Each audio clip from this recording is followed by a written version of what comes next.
Kodiak bear devours construction worker in broad daylight. March 12, 2025. The morning fog clung to Kodiak Island like a shroud, wrapping itself around the towering Sitka spruce and rolling across the tundra in ghostly waves.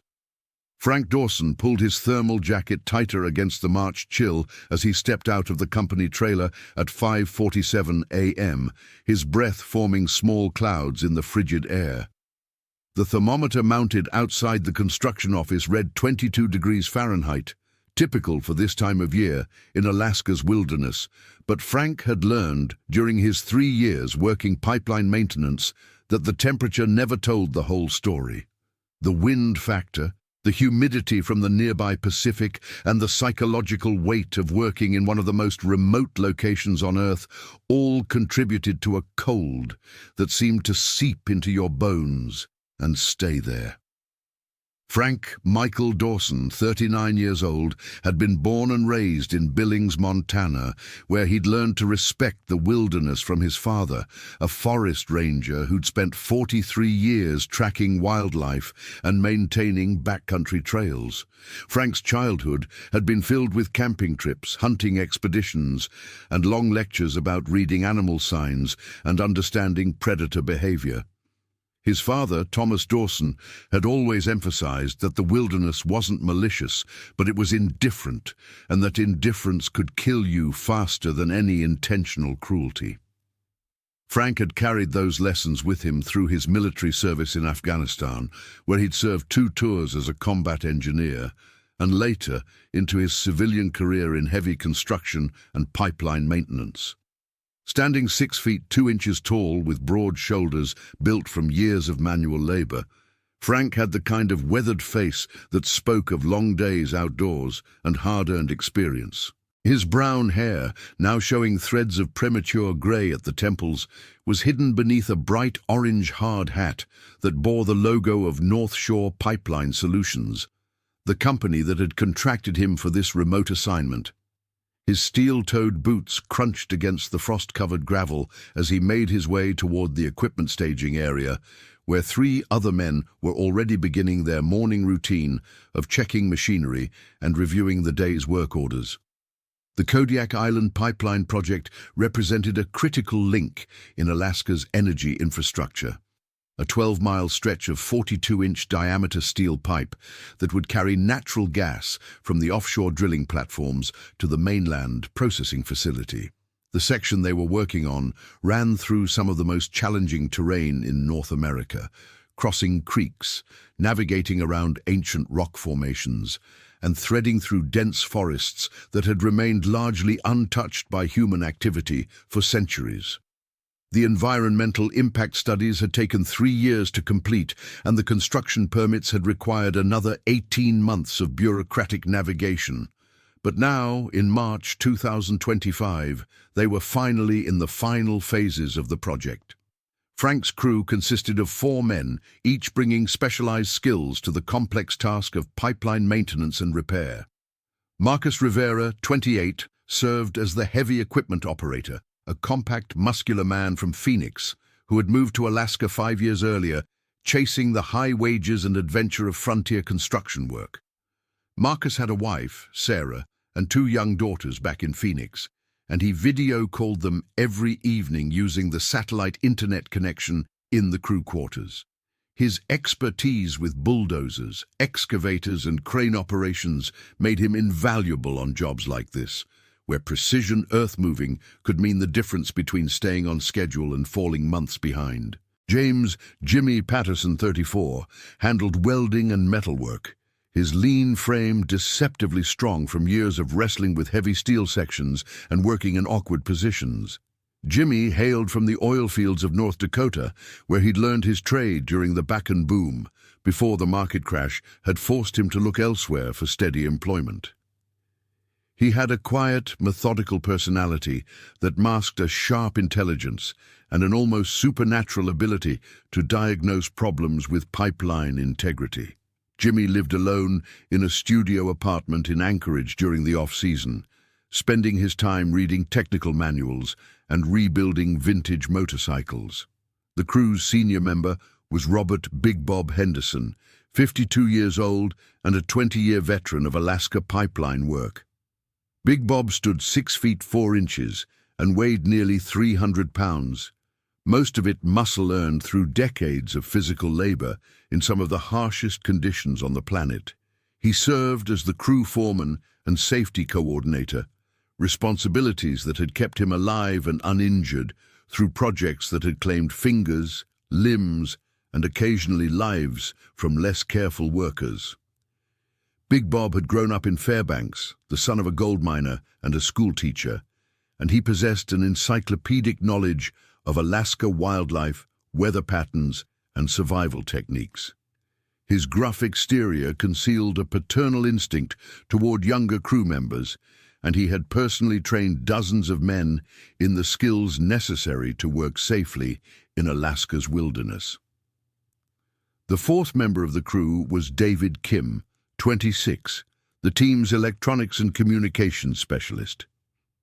David had immigrated to the United States from South Korea with his family when he was 12 years old, settling in Seattle, where he'd earned a degree in electrical engineering from the University of Washington. His expertise in pipeline monitoring systems, satellite communications, and diagnostic equipment made him essential for the complex computer-controlled systems that regulated gas flow, pressure, and safety protocols. David was typically quiet and focused, often working with headphones on while he calibrated sensitive electronic instruments. But he had a dry sense of humor that emerged during the crew's evening conversations around the camp's heating stove. The morning of March 12th began like dozens of others that Frank had experienced during his 3 months on Kodiak Island. The crew gathered in the equipment trailer at 6 a.m. for coffee and a review of the day's work plan, which called for replacing a section of pipe that had developed a hairline crack during the winter's freeze-thaw cycles. The damaged section lay approximately 2.5 miles from their base camp, accessible by a rough access road that Marcus had carved through the forest using his bulldozer during the previous week. The work would involve excavating around the buried pipe, cutting out the compromised section, welding in a replacement piece, and backfilling the excavation. Under normal conditions, it represented a routine maintenance task that the crew could complete in a single day. Big Bob spread the topographical map across the folding table in the center of the trailer, pointing with a thick finger at the GPS coordinates of the worksite. "We'll take the Cat and the welding truck," he said, referring to the Caterpillar bulldozer and the pickup truck that carried Jimmy's welding equipment. "David, you'll monitor the system shutdown from here using the remote terminals. Marcus, I want you to dig the excavation first thing, get it ready for Jimmy to work. Frank, you'll handle the pipe cutting and help with the welding setup." Frank nodded, mentally running through the tasks ahead, while he sipped his coffee from a metal mug that had been dented by years of rough handling. The coffee itself came from supplies that were flown in every 2 weeks via helicopter from the supply depot in Kodiak City, and it tasted of freezer burn and extended storage, but it provided the caffeine necessary to function in the early morning cold. Through the trailer's small windows, he could see the first hints of sunrise beginning to paint the eastern sky in shades of deep purple and orange, though full daylight wouldn't arrive for another hour.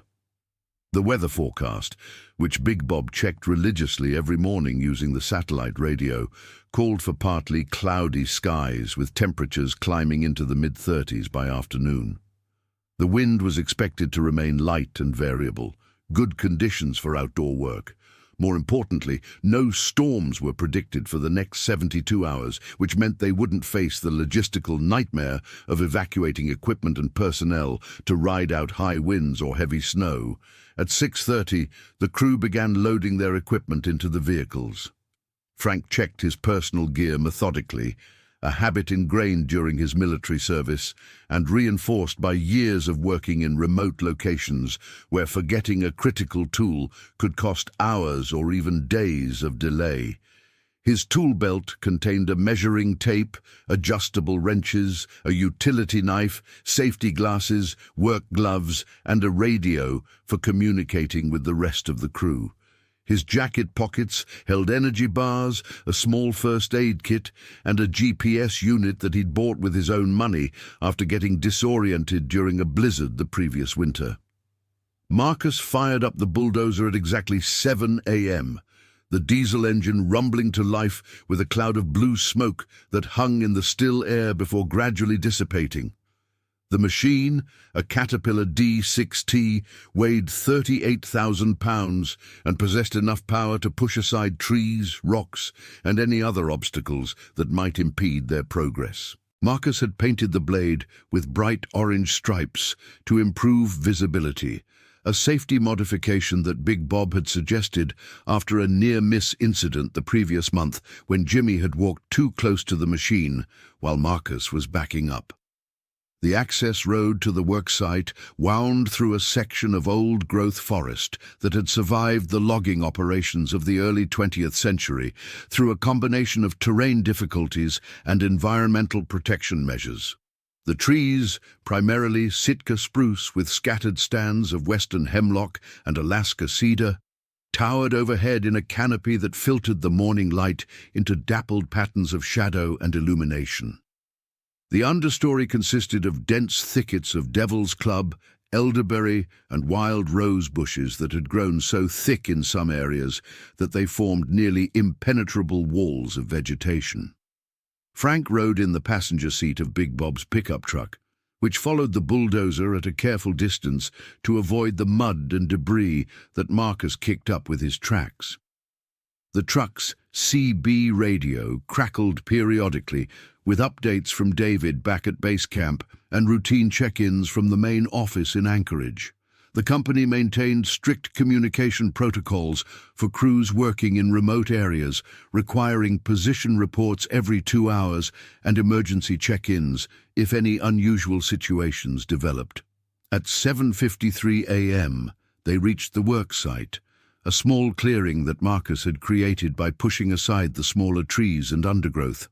The pipeline itself lay buried 3 feet beneath the surface, marked by a series of orange flags that indicated the exact route of the buried pipe.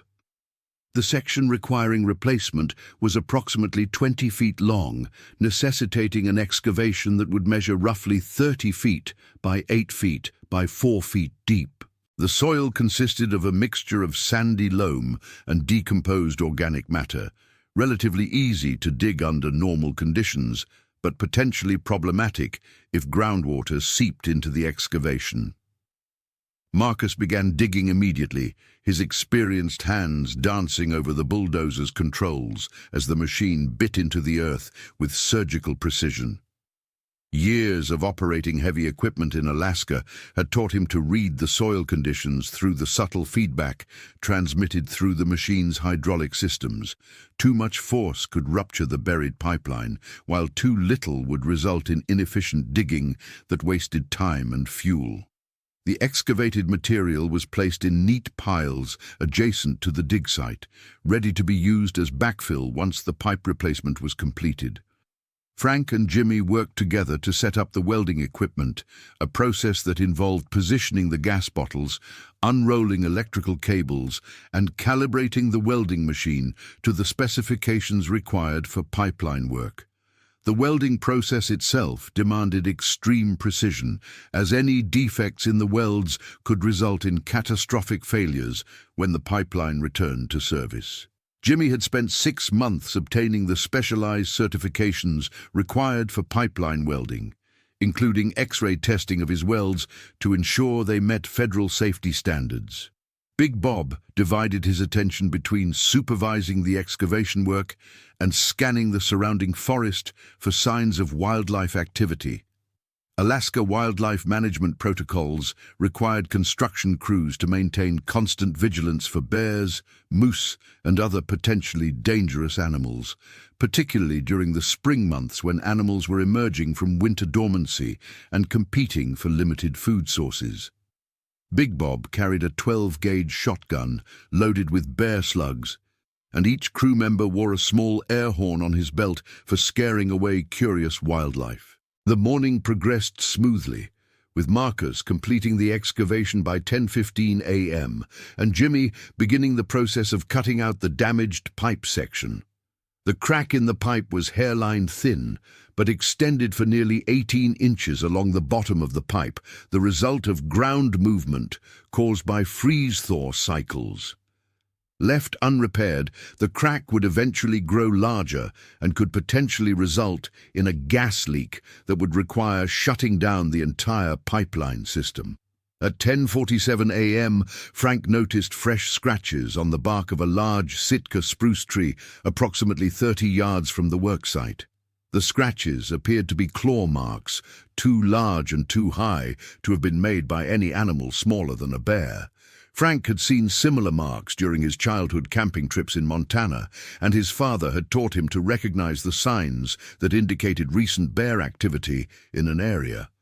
The scratches were well above Frank's head height, suggesting a very large animal, and they appeared fresh, with sap still oozing from some of the deeper gouges.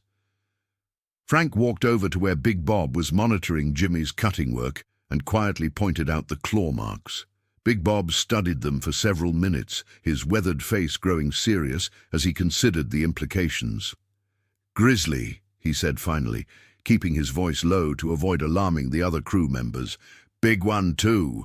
Those marks are at least 10 feet up that tree." Alaska brown bears, commonly called grizzlies, were the largest land predators in North America, with adult males occasionally reaching weights of over 800 pounds. Kodiak Island hosted a subspecies of brown bear that was particularly large, with some individuals reaching weights exceeding 1,000 pounds.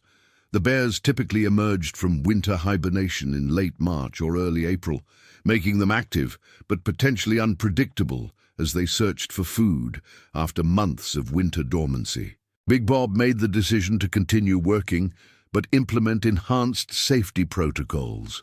He positioned himself with a clear view of the surrounding forest while keeping the shotgun within easy reach. Frank and the other crew members were instructed to stay close together and to avoid making unnecessary noise that might attract curious wildlife.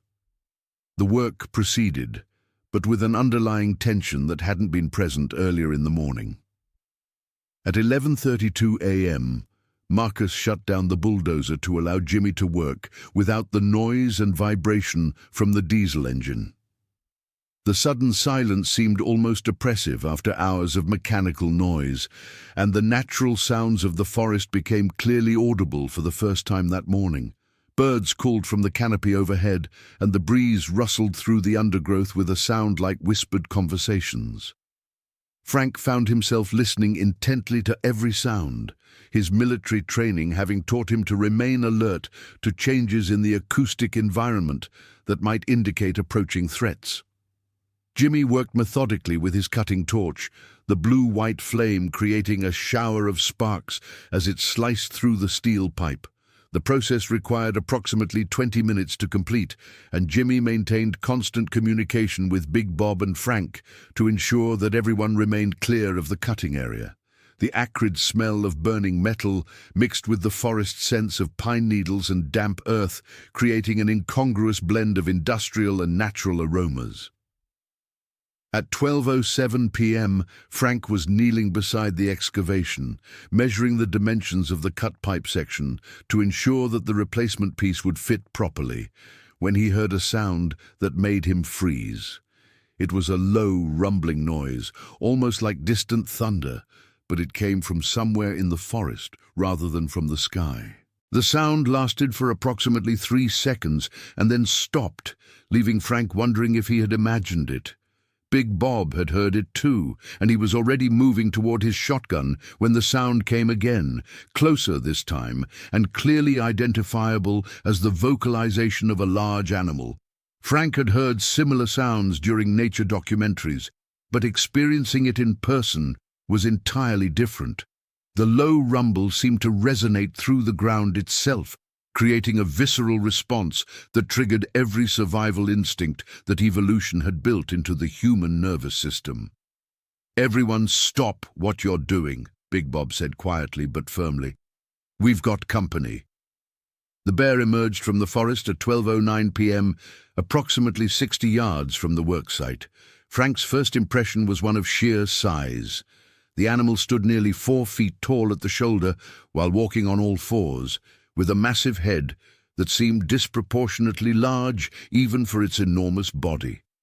Its fur was dark brown, with lighter tips that created a grizzled appearance in the afternoon sunlight, and its small eyes seemed to take in every detail of the work site with an intelligence that was both fascinating and terrifying. Marcus, who had been standing beside his bulldozer adjusting a hydraulic line, froze in place when he spotted the bear. His experience in Phoenix had included encounters with rattlesnakes, scorpions, and occasionally javelinas, but nothing in his background had prepared him for coming face to face with a predator that could easily weigh 6 times as much as he did. The bear appeared to be studying the humans and their equipment with the patient curiosity of an animal that had no natural enemies and no reason to fear anything in its environment. Jimmy had been bent over his welding equipment when Big Bob's warning caused him to look up. The sight of the bear sent a jolt of adrenaline through his system that made his hands shake and his heart rate jump to over 100 beats per minute. Jimmy's experience in North Dakota had included encounters with coyotes and the occasional mountain lion, but those animals had always fled when they detected human presence. This bear showed no signs of fear or even concern about the humans, and its body language suggested the confident territorial behavior of an apex predator. Big Bob slowly reached for his shotgun while speaking in a calm, steady voice. "Nobody move fast. Nobody run. Bears can hit 30 miles per hour, so running won't do you any good anyway. Frank, you're closest to the excavation. Can you reach the air horns?" Frank's position beside the pipe excavation put him approximately 40 yards from the bear, close enough to see the individual hairs in its fur and the pink interior of its mouth when it opened its jaws to test the air for scents. Frank's hand moved slowly toward his belt, where his air horn was clipped next to his radio. The movement felt like it took forever, as if he were moving through thick liquid, but he finally managed to grasp the small metal canister. The bear began walking toward the worksite, not in the aggressive charge that Frank had expected, but with the casual, measured pace of an animal investigating something that had aroused its curiosity. Its massive paws made almost no sound on the forest floor, a testament to the evolutionary adaptations that made bears such effective hunters despite their enormous size. As it moved closer, Frank could see the powerful muscles rippling beneath its fur and the casual way it pushed aside undergrowth that would have required significant effort for a human to navigate. At 12:10 p.m., when the bear was approximately 30 yards away, Big Bob made the decision to use the air horn to attempt to scare the animal away from the worksite. He raised the small canister and pressed the button, producing a sharp blast of sound that echoed through the forest like a foghorn.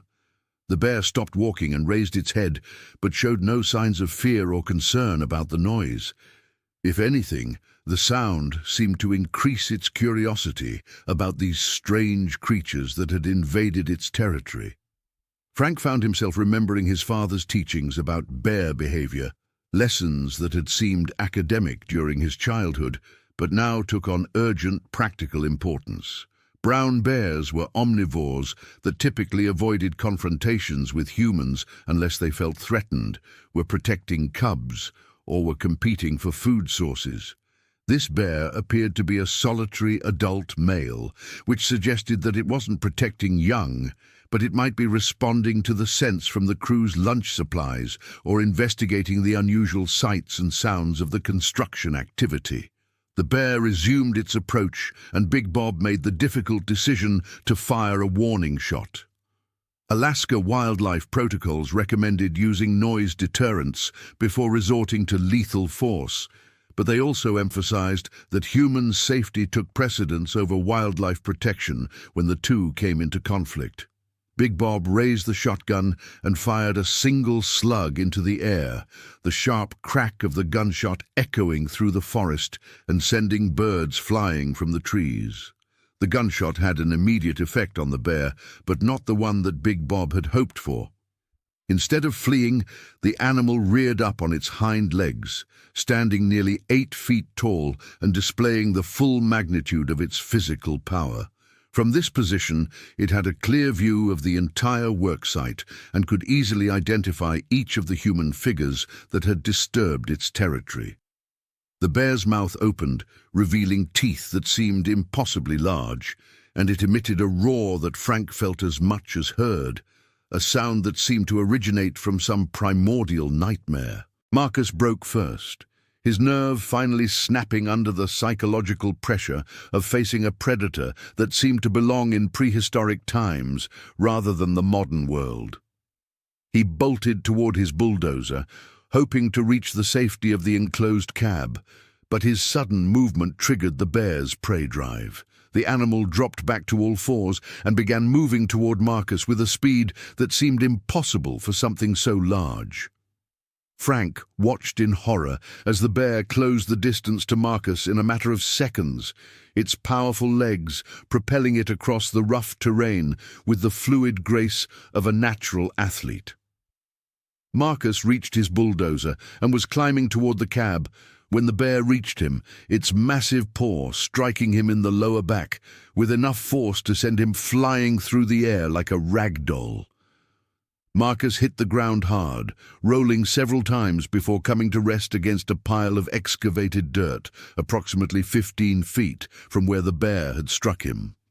He tried to get up, but collapsed immediately. His left leg bent at an angle that clearly indicated multiple fractures. The bear stood over him for a moment, as if considering whether this small creature posed any threat, before turning its attention back to the other humans. Big Bob had been moving toward a position where he could get a clear shot at the bear without risking hitting Marcus, but the animal's speed had made tactical maneuvering almost impossible. Now, with Marcus down and possibly seriously injured, Big Bob had to make a split-second decision about whether to shoot the bear or attempt to drive it away, using non-lethal methods. Alaska wildlife regulations required that lethal force be used only when human life was in immediate danger, but those regulations had been written by people who had never found themselves 30 yards away from an animal that could literally tear them apart. Jimmy had been backing away from the bear's approach, but his retreat was limited by the dense undergrowth that surrounded the worksite. He found himself pressed against a large fallen log, unable to move further without turning his back on the bear and running blindly through the forest. His welding equipment lay scattered around the excavation site, including several gas bottles that could potentially explode if damaged by the bear's claws or teeth. Frank faced the most immediate danger, as his position beside the excavation put him directly in the bear's path if it decided to investigate the strange smells and sounds coming from the disturbed earth. The pipeline work had exposed layers of soil that contained decades of accumulated organic matter, creating scents that might be attractive to an animal that was emerging from winter hibernation and searching for food sources. At 12:11 p.m., the bear began walking directly toward Frank, its small eyes fixed on him with an intensity that suggested focused attention rather than casual curiosity. Frank's training told him to remain still and avoid eye contact, but every instinct screamed at him to run, fight, or find some way to escape from the approaching predator. His hand tightened on the air horn, though the device's earlier failure to deter the bear made him doubt its effectiveness. Big Bob had finally reached a position where he could fire without risking collateral damage, but the shot would have to be perfect. A wounded bear was exponentially more dangerous than a healthy one, and if his first shot failed to stop the animal immediately, the situation would deteriorate rapidly. The shotgun held 5 shells, each loaded with a 1-ounce slug capable of bringing down large game. But bears had been known to survive multiple gunshot wounds and continue attacking. The bear reached Frank's position at 12:11 and 37 seconds p.m. Frank remained motionless as the massive animal circled him, sniffing the air, and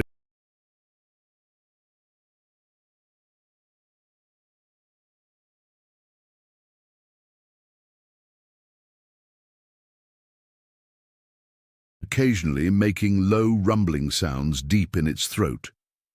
From a distance of less than 3 feet, Frank could smell the bear's wild scent, a mixture of fur, earth, and something indefinably predatory that seemed to trigger fear responses that dated back to humanity's earliest evolutionary development.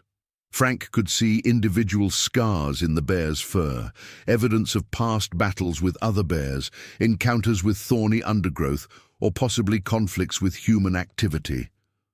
One particularly prominent scar ran along the animal's left shoulder, a pale line through the dark fur that suggested an injury from several years in the past. The bear's eyes, when Frank accidentally met them for a split second, showed an intelligence that was almost human in its depth and complexity. The bear reached out with one massive paw and gently touched Frank's leg, the gesture almost curious rather than aggressive. The claws, each nearly 4 inches long and sharp enough to shred bark from trees, pressed against Frank's work pants with surprising gentleness. For a moment, Frank allowed himself to hope that the animal was merely investigating and would lose interest and wander back into the forest. That hope died when the bear suddenly clamped its jaws around Frank's left arm, just above the elbow. The initial bite wasn't intended to kill or seriously injure, but rather to establish dominance and control, the way a mother bear might discipline an unruly cub. However, the tremendous pressure of the bear's jaw muscles, designed to crush bones and tear meat, immediately caused multiple fractures in Frank's arm bones and severed several major blood vessels.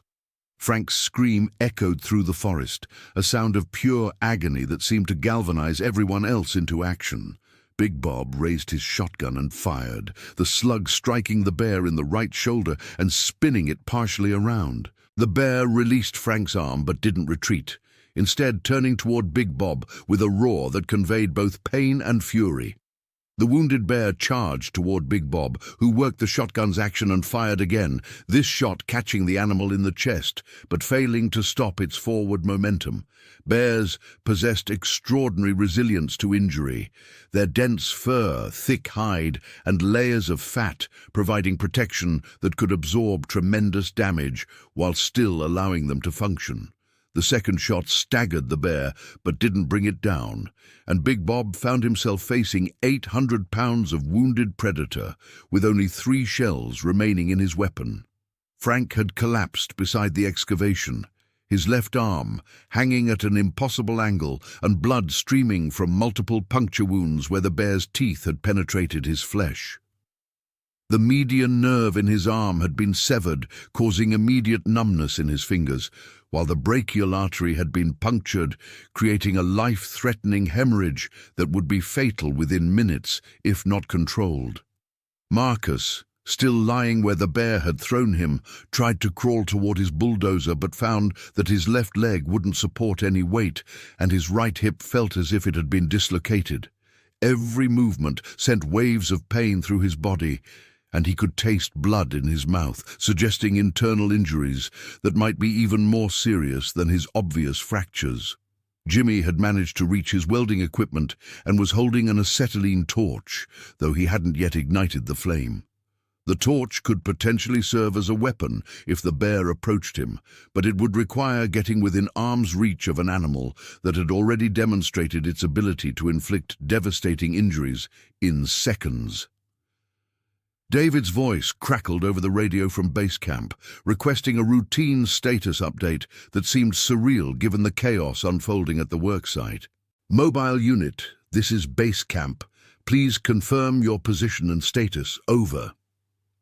The radio remained unanswered as the crew dealt with the immediate crisis of surviving their encounter with one of Alaska's apex predators. The wounded bear had stopped its charge toward Big Bob and was now moving in a tight circle, shaking its massive head as if trying to clear away the effects of the gunshot wounds. Blood stained its fur around both wound sites, but the animal remained upright and alert, its eyes scanning constantly for threats or opportunities.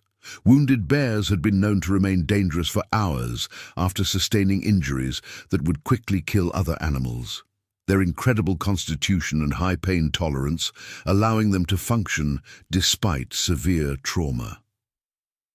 Big Bob maintained his position behind a large tree, keeping the shotgun trained on the bear while trying to assess Frank's condition and determine the best course of action. Alaska wilderness first aid protocols emphasize the importance of controlling bleeding and preventing shock, but providing medical care would require approaching Frank while the bear remained in the immediate area. The situation required impossible choices between competing priorities, each carrying potentially fatal consequences. Frank was attempting to apply pressure to his wounded arm using his right hand, but the injury was too severe and too extensive for field treatment. The bear's teeth had created multiple puncture wounds that extended deep into the muscle tissue, while the crushing force of its jaws had fractured both the radius and ulnar bones. Blood loss was the immediate threat, but nerve damage might result in permanent disability even if Frank survived the next few minutes. At 12:13 p.m., the bear suddenly stopped its circling behavior and began walking directly toward Frank again, apparently viewing him as the most vulnerable target. Frank tried to roll away from the approaching animal, but found that his injured arm made coordinated movement almost impossible. The combination of pain, blood loss, and shock was beginning to affect his cognitive abilities, making it difficult to think clearly about escape strategies. Big Bob fired his third shot when the bear was approximately 10 feet from Frank, aiming for the animal's head in an attempt to achieve an immediate kill. The slug struck the bear just behind its left ear, penetrating the skull and causing massive trauma to the brain tissue. The bear stumbled and fell heavily onto its side, its legs twitching for several seconds before finally becoming still. The sudden silence that followed the bear's death seemed almost as overwhelming as the chaos that had preceded it.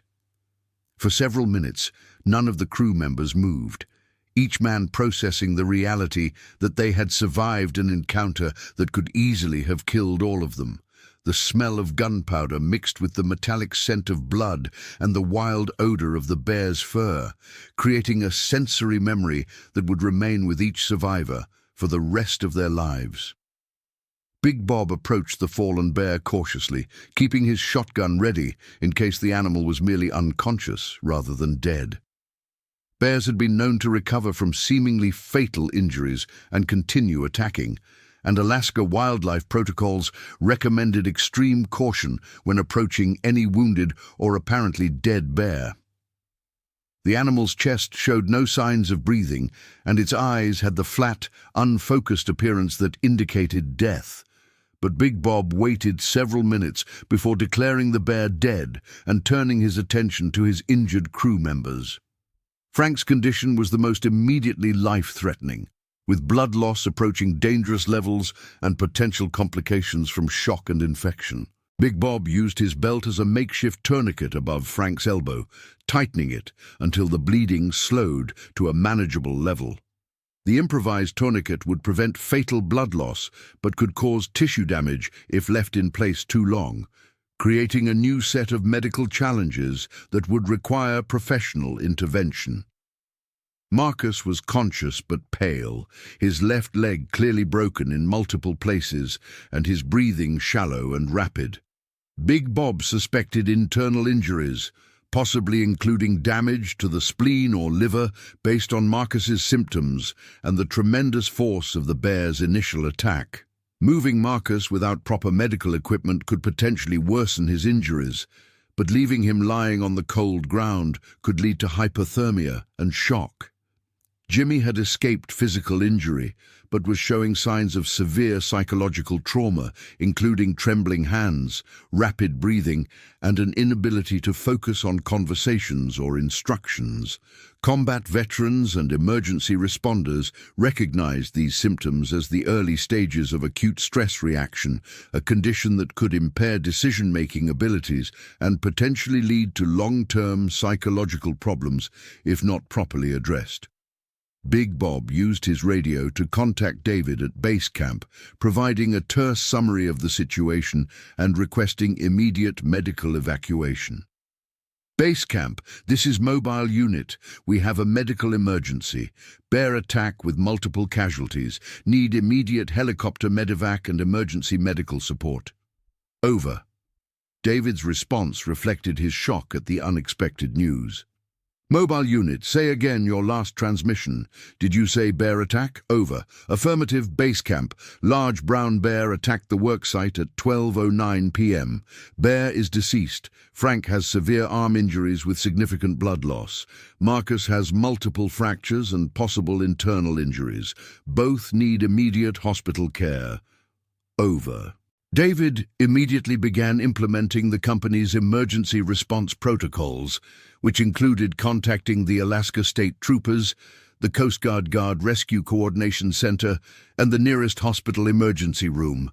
The protocols had been developed after previous incidents in Alaska's wilderness had demonstrated the importance of rapid, coordinated response to medical emergencies in remote locations.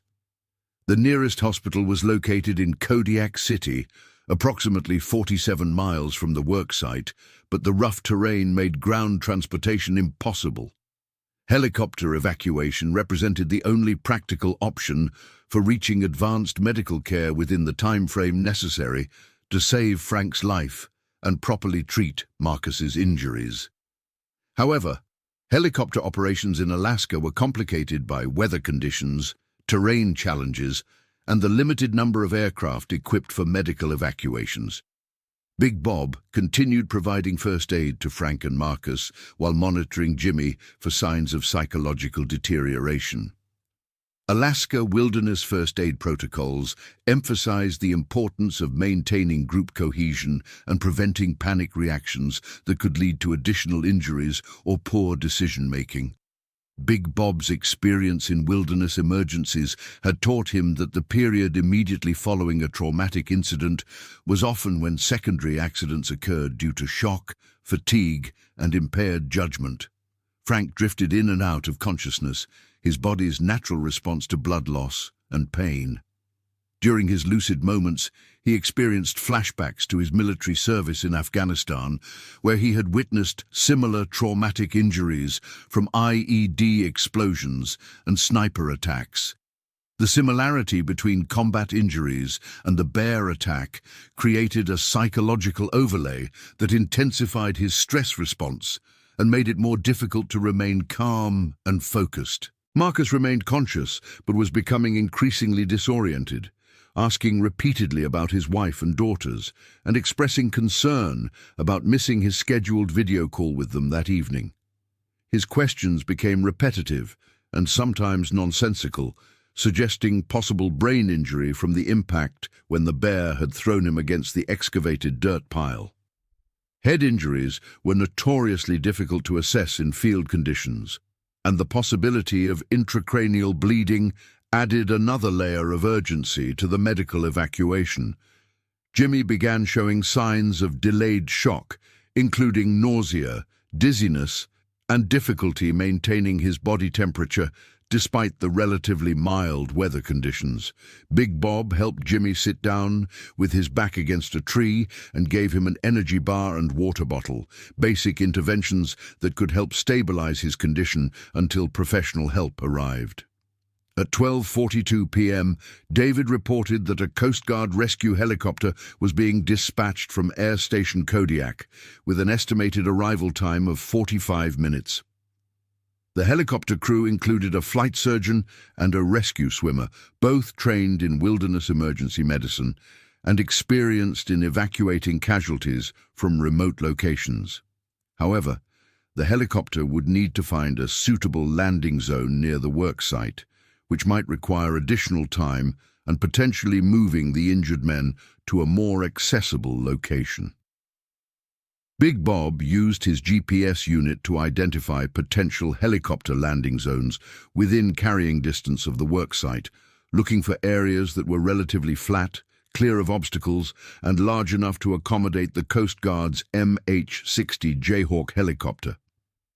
The closest suitable area was approximately 200 yards from the worksite, which would require carrying Frank and Marcus through rough terrain while they were seriously injured. The decision to move the injured men created new risks, as improper handling could worsen fractures, increase bleeding, or cause additional trauma to internal organs.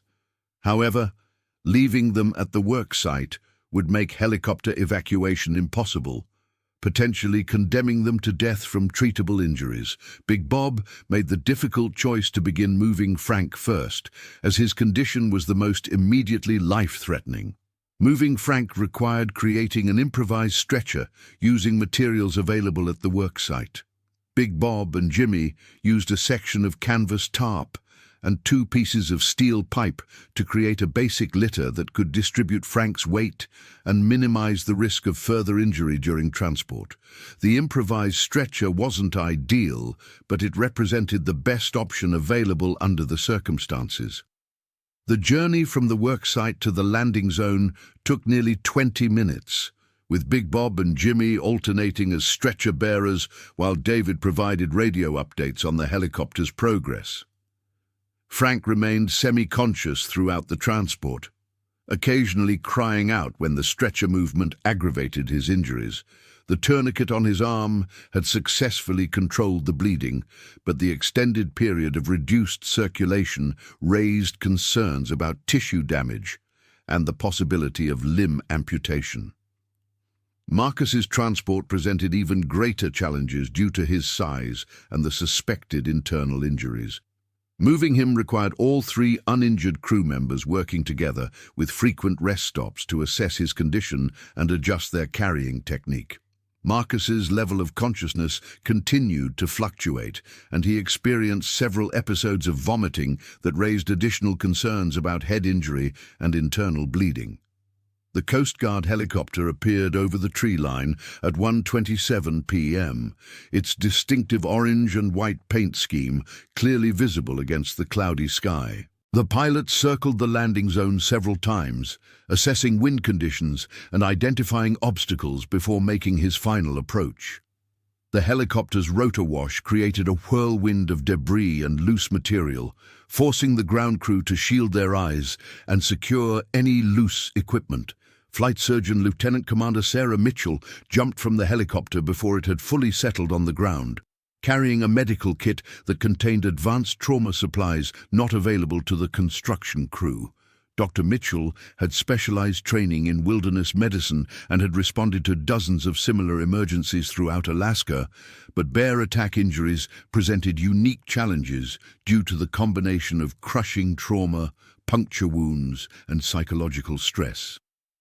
Dr. Mitchell's initial assessment of Frank confirmed Big Bob's suspicions about the severity of the arm injury. The bear's bite had caused extensive soft tissue damage, multiple bone fractures, and significant nerve damage that might result in permanent loss of function. However, the tourniquet had prevented fatal blood loss, and Frank's vital signs, while concerning, indicated that he remained stable enough for helicopter transport to definitive medical care. Marcus presented a more complex medical picture with multiple injuries that included obvious fractures, possible internal bleeding, and signs of head trauma. Dr. Mitchell's field examination revealed tenderness in his abdomen that suggested internal organ damage, while his periodic confusion indicated possible concussion or more serious brain injury. The combination of injuries would require immediate surgical intervention and possibly multiple specialists working simultaneously. The helicopter evacuation required careful coordination between the medical crew and the construction workers, with equipment and personnel movements choreographed to minimize the time needed for loading patients and preparing for departure.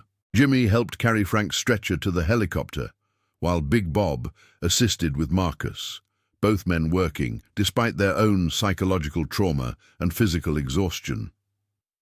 Dr. Mitchell began advanced medical treatment during the flight to Kodiak Regional Hospital, establishing intravenous lines in both patients and administering pain medications and fluids to combat shock. The helicopter's medical equipment included cardiac monitors, oxygen delivery systems, and emergency surgical supplies that allowed her to provide hospital-level care during the 40-minute flight. Frank's condition remained relatively stable during the flight, though he experienced periods of severe pain when the helicopter's movement aggravated his injuries. Dr. Mitchell was able to loosen the tourniquet slightly once she had established better control over his bleeding, improving circulation to his damaged arm while maintaining hemostasis. Blood pressure readings indicated that Frank had lost approximately 20% of his blood volume, a significant but not immediately life-threatening amount. Marcus's condition deteriorated during the flight, with falling blood pressure and increasing abdominal rigidity that confirmed Dr. Mitchell's suspicions about internal bleeding. She contacted the hospital emergency room by radio, providing detailed information about his injuries and requesting that surgical teams be prepared for immediate operation upon arrival. Marcus's pulse rate increased to over 120 beats per minute, a sign that his body was struggling to compensate for blood loss and other physiological stresses. The helicopter landed at Kodiak Regional Hospital at 2:15 p.m., where emergency room staff were waiting with gurneys and additional medical equipment. Frank was taken directly to the trauma bay for evaluation by Dr. Robert Chen, an orthopedic surgeon who had been called in specifically to assess the extent of the arm damage. X-rays revealed fractures of both the radius and ulnar bones, along with extensive soft tissue damage that would require multiple surgical procedures to repair. Marcus was rushed to the operating room, where Dr. Lisa Anderson, a general surgeon, began exploring his abdominal cavity to identify and repair internal injuries. The surgery revealed a ruptured spleen that was causing internal bleeding, along with several torn blood vessels that had leaked significant amounts of blood into his abdominal cavity. The spleen required surgical removal, a procedure that would leave Marcus more susceptible to certain infections but would save his life. Back at the worksite, Big Bob, Jimmy and David dealt with the aftermath of the bear attack and the complex logistics of shutting down the construction operation. Company protocols required that work cease immediately following any serious injury, and the bear attack would certainly trigger a comprehensive investigation by multiple agencies, including the Occupational Safety and Health Administration, Alaska Fish and Game, and the company's own safety department. The dead bear presented its own set of challenges, as Alaska regulations required that any bear killed in defense of human life be reported to state authorities within 24 hours. The bear's carcass would need to be examined by wildlife biologists to determine its age, health status, and possible reasons for the aggressive behavior. Such examinations occasionally revealed factors such as disease, injury, or previous human contact that might explain why a bear would attack rather than avoiding human activity. Alaska Fish and Game biologist Dr. James Thornton arrived at the worksite at 4:30 p.m. to examine the bear and investigate the circumstances of the attack. Dr. Thornton had over 15 years of experience studying brown bear behavior and had investigated dozens of human-bear conflicts throughout Alaska. His preliminary examination revealed that the bear was an adult male, approximately 12 years old, and weighing an estimated 750 pounds. The bear's physical condition appeared normal, with no obvious signs of disease, injury, or malnutrition that might explain aggressive behavior toward humans. Dr. Thornton's investigation focused on environmental factors that might have contributed to the encounter, including the construction activity's impact on the bear's territory, potential food sources in the area, and seasonal patterns that affected bear behavior during March and early April. The investigation revealed that the work site was located along a traditional bear travel corridor that connected feeding areas with denning sites used during winter hibernation. The construction activity had unknowingly blocked this corridor with equipment and excavated material, potentially forcing the bear to investigate rather than avoiding the area as it would normally do. Additionally, the crew's food supplies and the scents associated with the welding and excavation work might have attracted the bear's curiosity. Dr. Thornton's report would ultimately conclude that the bear attack resulted from an unfortunate combination of circumstances rather than any single factor. The bear's behavior, while tragic in its consequences, was consistent with normal territorial responses and investigation behaviors exhibited by brown bears throughout Alaska.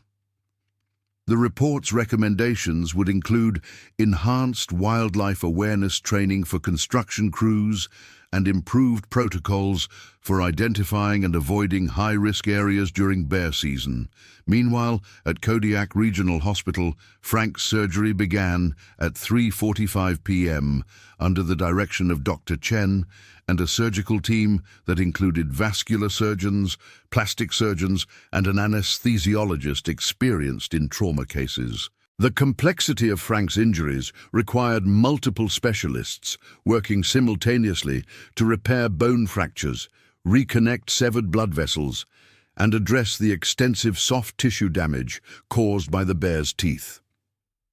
The surgical team's initial priority was restoring blood circulation to Frank's arm, as the extended period of reduced circulation had caused tissue damage that could lead to infection or even amputation if not promptly addressed.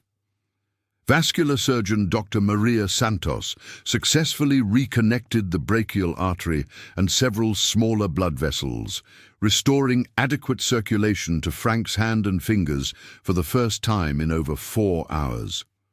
Orthopedic repairs required installing metal plates and screws to stabilize the fractured radius and ulnar bones, a process that would provide structural support during the healing process, but would likely leave Frank with permanent limitations in arm mobility and strength. The bear's teeth had created multiple bone fragments that had to be carefully repositioned and secured, requiring nearly 3 hours of meticulous surgical work. Nerve damage presented the most challenging aspect of Frank's treatment, as the bear's bite had severed the median nerve that controlled sensation and movement in his hand and fingers. Microsurgery to reconnect the nerve was possible, but success rates were limited and the recovery process could take months or years. Even with successful nerve repair, Frank might experience permanent numbness, weakness, or chronic pain in his affected arm. Marcus's abdominal surgery proceeded simultaneously in an adjacent operating room, where Dr. Anderson worked to control internal bleeding and assess the full extent of his injuries. In addition to the ruptured spleen, Marcus had sustained tears in his liver and damage to several sections of his small intestine, injuries that required careful surgical repair to prevent life-threatening complications. The removal of Marcus's spleen was accomplished using minimally invasive techniques that reduced surgical trauma and recovery time. But the procedure would require Marcus to take antibiotics for the rest of his life to prevent infections that his immune system could no longer fight effectively. The liver tears were repaired using specialized surgical techniques, and the damaged sections of intestine were removed and the healthy portions reconnected. Marcus's orthopedic injuries, while serious, were less complex than his internal damage. His left leg had sustained fractures of both the tibia and fibula, injuries that would require casting and several months of physical therapy, but would likely heal without permanent complications.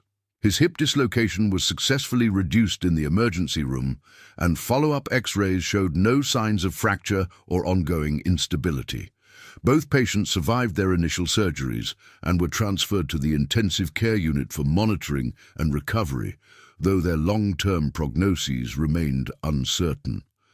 Frank faced the possibility of permanent disability and chronic pain, while Marcus would require months of rehabilitation and carried increased infection risks due to his spleen removal. Both men would likely experience post-traumatic stress symptoms that could persist for years after their physical injuries healed. Jimmy and Big Bob remained at the worksite until early evening, securing equipment and assisting with the various investigations that followed the bear attack. Alaska State Troopers arrived at 5:15 p.m. to document the scene and interview witnesses, while OSHA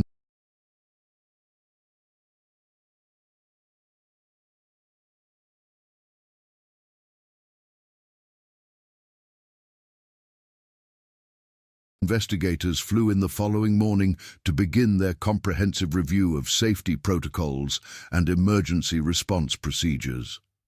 The psychological impact of the bear attack affected each survivor differently, but all showed signs of acute stress reaction that would likely develop into longer-term trauma responses. Jimmy experienced recurring nightmares and anxiety attacks that made it difficult for him to work outdoors or in remote locations. Big Bob, despite his experience and training, found himself constantly scanning the forest for signs of wildlife activity and jumping at unexpected sounds. David, who had not witnessed the attack directly but had coordinated the emergency response, experienced survivors' guilt and anxiety about his role in the incident. His technical expertise had been crucial in organizing the helicopter evacuation, but he struggled with questions about whether different communication protocols or earlier intervention might have prevented the attack entirely. The media response to the bear attack began within hours of the hospital admissions, with local television stations and newspapers covering the story as a dramatic example of the dangers faced by workers in Alaska's wilderness. National media attention followed, with wildlife experts and safety specialists offering commentary on bear behavior and wilderness safety protocols. Environmental groups used the incident to advocate for stronger protections for bear habitat and better coordination between industrial activities and wildlife management. Construction industry representatives emphasized the inherent dangers of working in remote locations and called for improved safety equipment and training programs for workers in high-risk areas. Frank's family, including his ex-wife Jennifer and their teenage daughter Amy, flew to Kodiak from Montana as soon as they learned of the attack. Jennifer, who had divorced Frank 3 years earlier due to his frequent absences for remote construction jobs, put aside their personal differences to support him during his recovery. Amy, 17 years old and a senior in high school, struggled with seeing her father in intensive care and questioned whether his dangerous career choices were worth the financial benefits they provided. Marcus's wife, Sarah, and their 2 daughters, ages 8 and 10, faced the additional challenge of traveling to Alaska from Phoenix while dealing with the emotional trauma of nearly losing their husband and father. The family had been living paycheck to paycheck despite Marcus's high wages, and his extended recovery period would create financial hardship that compounded the psychological stress of the attack. Insurance companies began their own investigations into the attack, reviewing safety protocols, emergency response procedures, and the medical necessity of various treatments to determine liability and coverage limits. Workers' compensation claims for bear attacks presented unusual legal and medical challenges that required specialized expertise and often resulted in lengthy disputes over appropriate compensation levels. The construction site remained closed for over a month while investigations were completed and new safety protocols were developed. North Shore Pipeline Solutions faced potential fines from OSHA and possible legal action from the injured workers, leading to comprehensive reviews of their Alaska operations and significant investments in improved safety equipment and training programs. Frank remained in intensive care for 8 days before being transferred to a regular hospital room, though his recovery process would extend for many months and require multiple additional surgeries. Physical therapy began while he was still hospitalized, focusing on maintaining range of motion and preventing muscle atrophy in his injured arm. The nerve damage proved more extensive than initially hoped, and doctors warned that he might never regain full function in his left hand. Pain management became a significant challenge as Frank's injuries caused constant discomfort that interfered with sleep, appetite, and emotional well-being. Prescription pain medications provided relief but carried risks of dependency and side effects that complicated his recovery. Alternative pain management techniques, including physical therapy, nerve blocks, and psychological counseling, became important components of his treatment plan. Marcus's recovery followed a more predictable course, though complications from his spleen removal led to several infections that extended his hospital stay. The absence of his spleen made him more susceptible to bacterial infections, particularly those caused by encapsulated organisms that his immune system could no longer effectively combat. Prophylactic antibiotics helped reduce infection risks, but required careful monitoring for side effects and drug interactions. The psychological trauma experienced by both men manifested in different ways during their recovery. Frank experienced flashbacks and nightmares that interrupted his sleep and interfered with his physical therapy progress. Marcus developed anxiety attacks triggered by sudden noises or movements that reminded him of the bear attack, making it difficult for him to concentrate on his recovery exercises. Professional counseling became an essential component of both men's treatment, with therapists specializing in trauma recovery, helping them process their experiences and develop coping strategies for long-term psychological healing. Support groups for attack survivors provided additional resources, connecting them with others who had faced similar traumatic experiences. The long-term impact of the bear attack extended far beyond the immediate physical injuries. Frank eventually returned to work, but was limited to office-based positions that didn't require full use of his left arm. The reduction in income, combined with ongoing medical expenses, forced him to sell his house and move into a smaller apartment. His relationship with his daughter improved, as his reduced travel schedule allowed them to spend more time together, but the financial stress created new challenges for the family. Marcus never returned to heavy equipment operation, as his leg injuries and ongoing pain made it impossible to safely operate complex machinery in challenging conditions. He eventually found work as a construction supervisor in Phoenix, a position that utilized his experience while accommodating his physical limitations. The family's financial situation remained difficult, as his reduced earning capacity made it hard to maintain their previous standard of living. The bear attack led to significant changes in Alaska construction's safety protocols, with new requirements for wildlife awareness training, improved communication systems, and enhanced emergency response procedures. Construction companies operating in bear habitat were required to have wildlife deterrent equipment, emergency medical supplies, and detailed evacuation plans that could be implemented rapidly in crisis situations. Alaska Fish and Game developed new guidelines for construction activities in bear habitat, including seasonal restrictions during peak bear activity periods and requirements for wildlife monitoring during project planning and execution phases. The guidelines emphasize the importance of avoiding traditional bear travel corridors and feeding areas when planning construction sites and access roads. The incident also led to research into more effective bear deterrent technologies, including improved noisemakers, chemical deterrents, and non-lethal weapons that could stop aggressive bears without causing fatal injuries.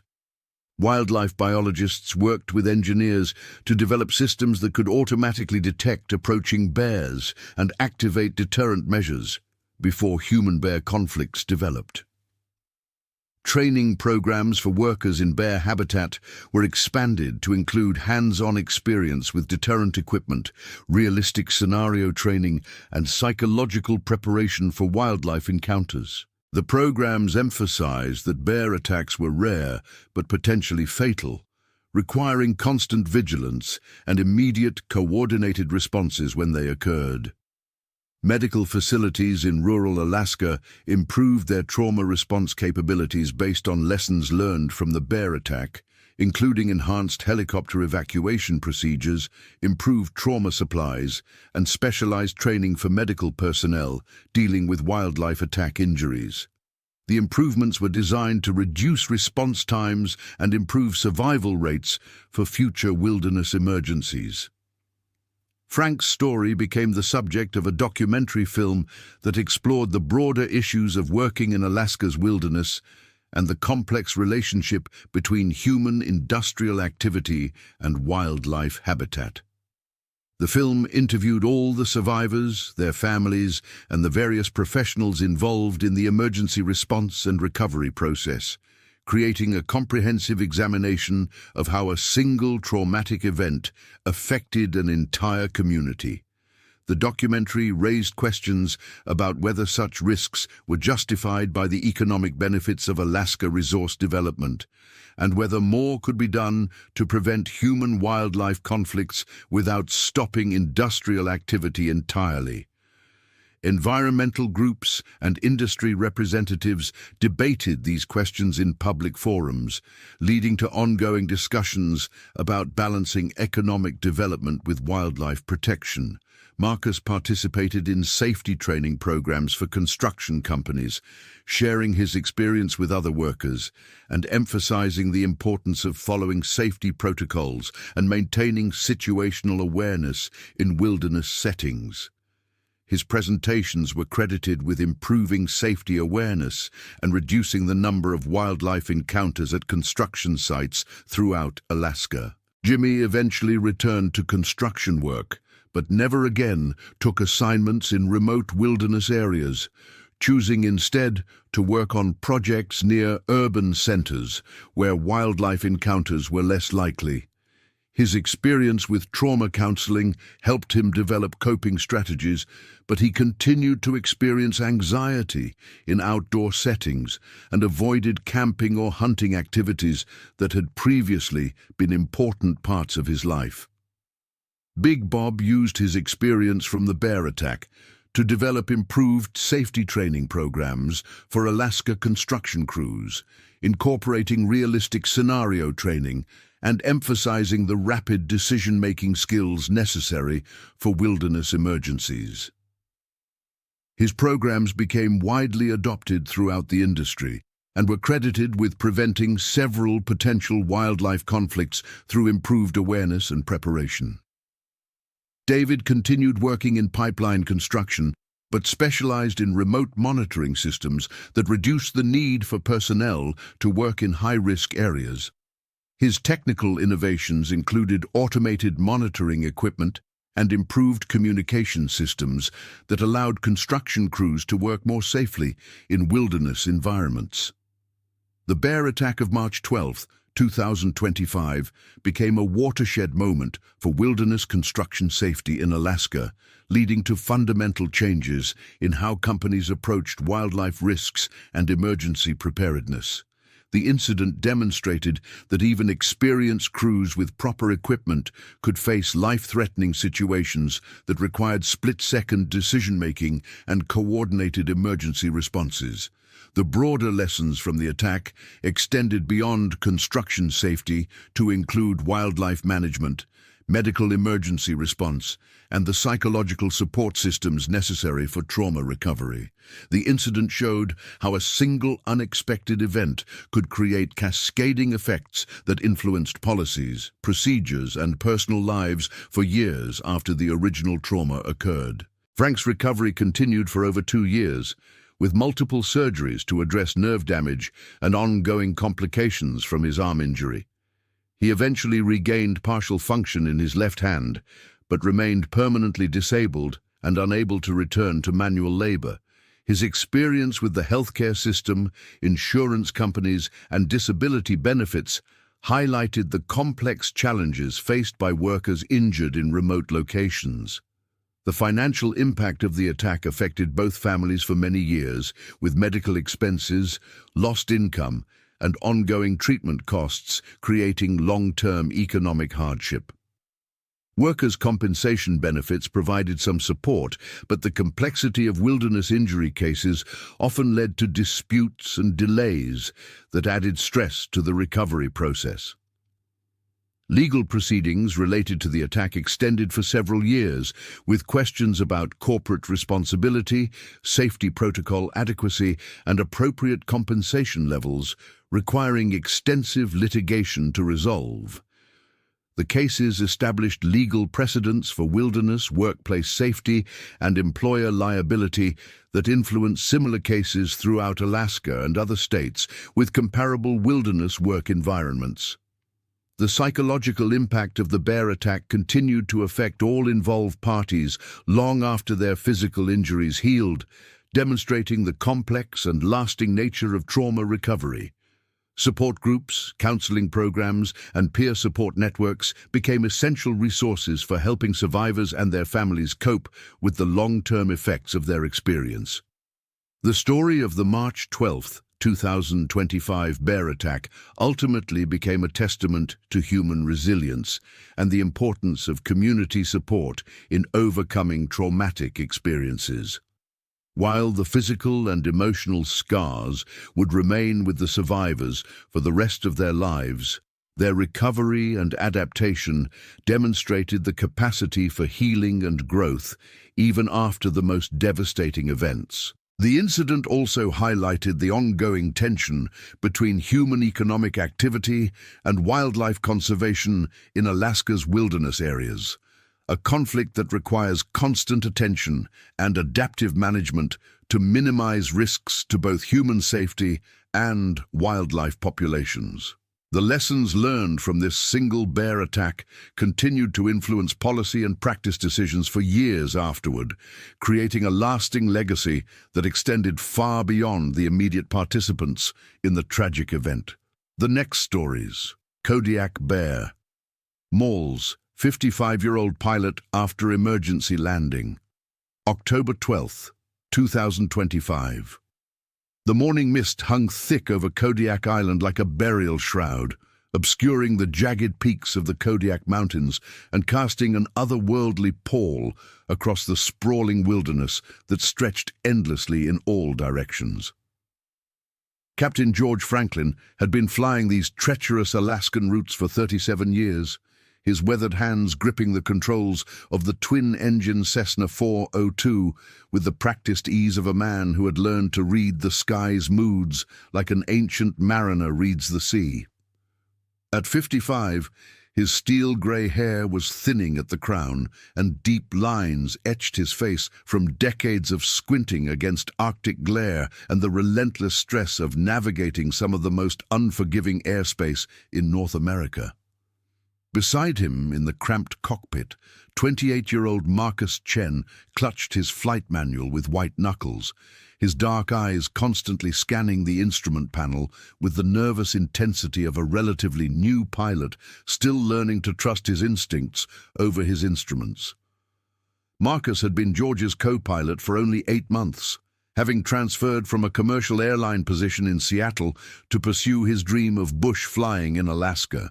His black hair was cut military short, a remnant from his 4 years in the Air Force, and despite his youth, George had come to respect the young man's methodical approach to flying and his uncanny ability to spot weather patterns that others missed.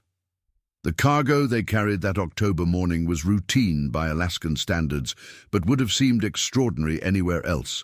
Medical supplies for the remote village of Larsen Bay, mail that hadn't been delivered in 3 weeks due to persistent storms, and a shipment of emergency radio equipment for the Coast Guard station at Chiniak.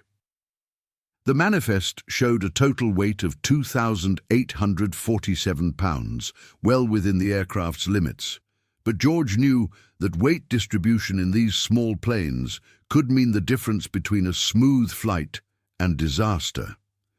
Their departure from Anchorage's Ted Stevens International Airport had been delayed by 2 hours due to what the meteorologists euphemistically called a snowstorm called rapidly changing conditions.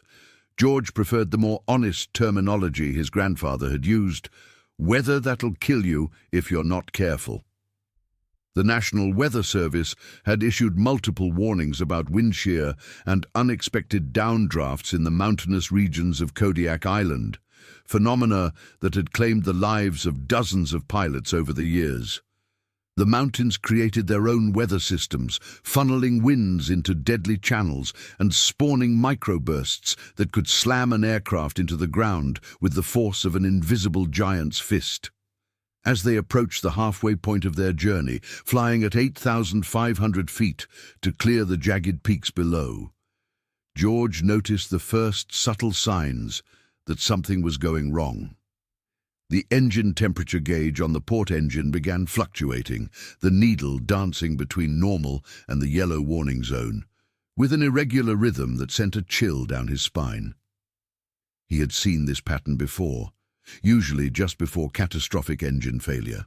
His right hand moved instinctively to the radio controls, but before he could key the microphone, a violent shudder ran through the aircraft, followed by a sound that every pilot dreads, the grinding, metallic scream of an engine destroying itself. "George, we're losing oil pressure on the port side," Marcus called out, his voice steady despite the terror George could see in his eyes.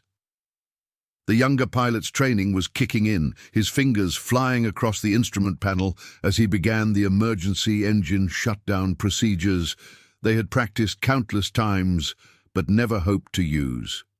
The Cessna lurched violently to the left as the port engine seized completely, the sudden asymmetric thrust threatening to send them into an unrecoverable spiral. George's decades of experience took over, his hands and feet working the controls with mechanical precision as he fought to maintain level flight on a single engine. The aircraft's performance charts scrolled through his mind with photographic clarity. At their current weight and altitude, single-engine flight was possible, but would require an immediate descent and a significant reduction in airspeed. "Mayday! Mayday! Mayday!" George transmitted on the emergency frequency, his voice calm despite the chaos erupting around them.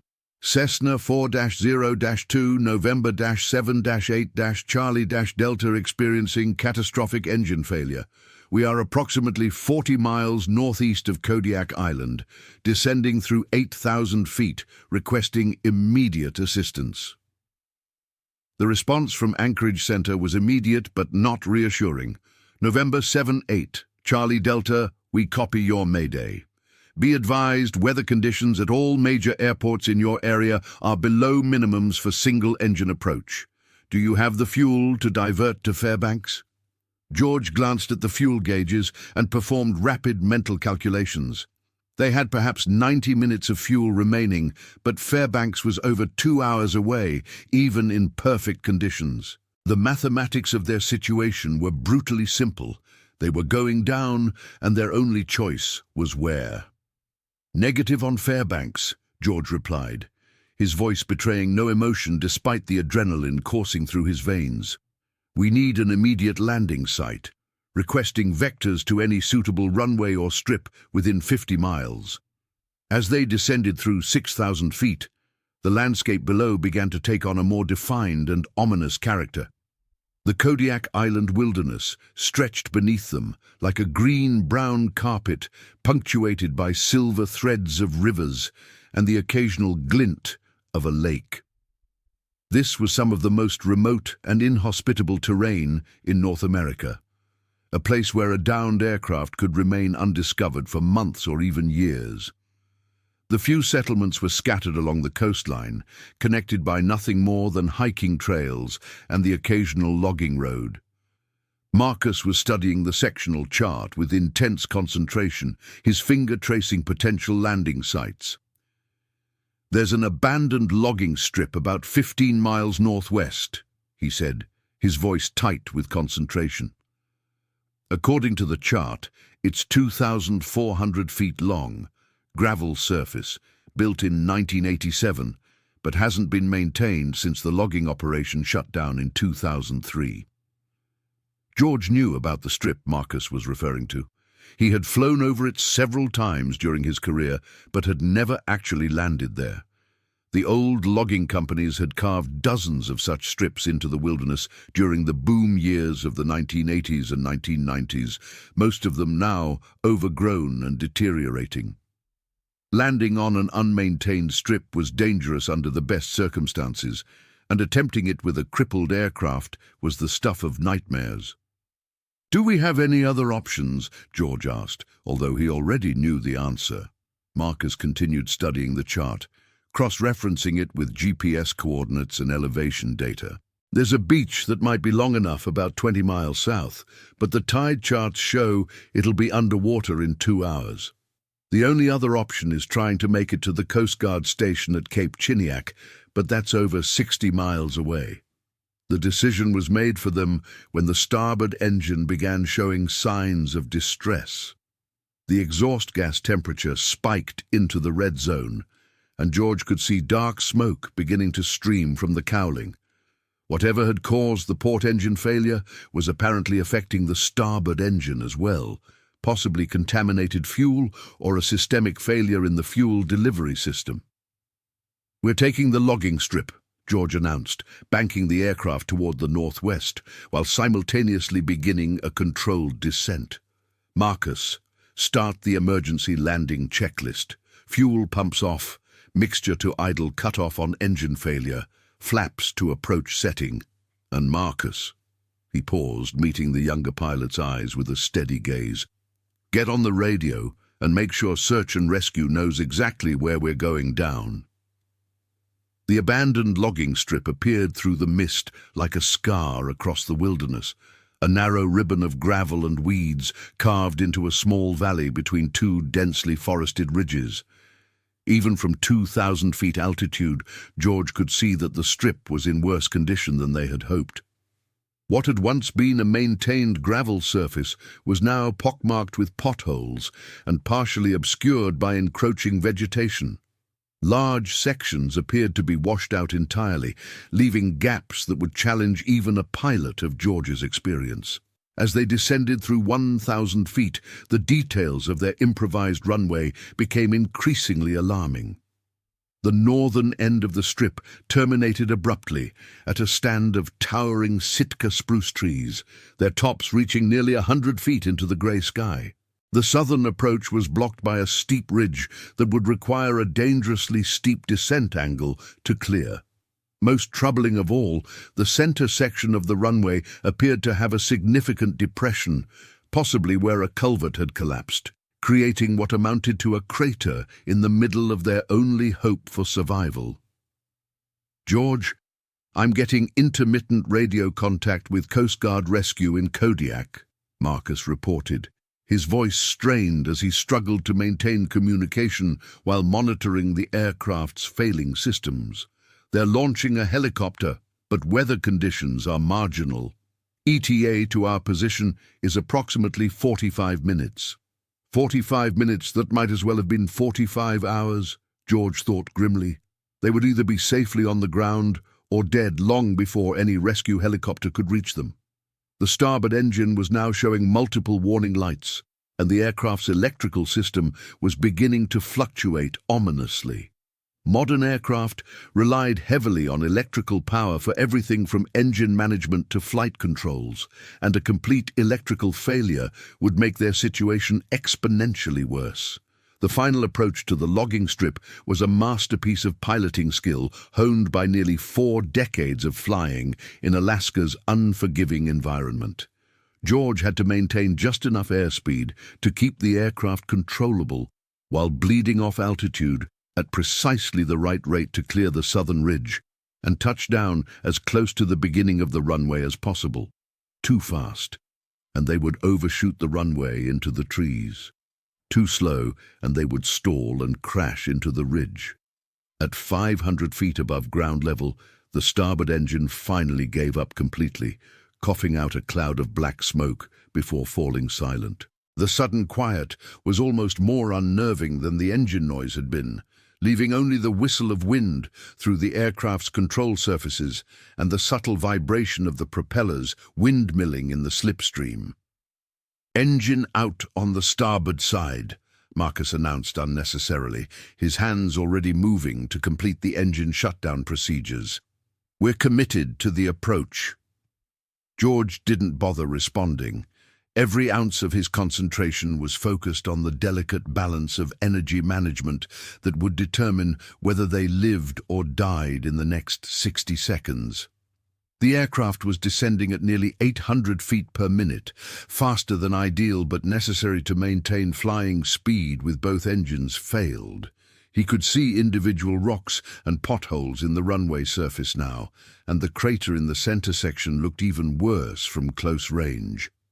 The wheels touched the gravel surface with a jarring impact that sent both pilots straining against their shoulder harnesses. The aircraft bounced twice, each impact harder than the last, before settling onto the runway with a grinding sound that suggested the landing gear was taking more punishment than it was designed to handle. George immediately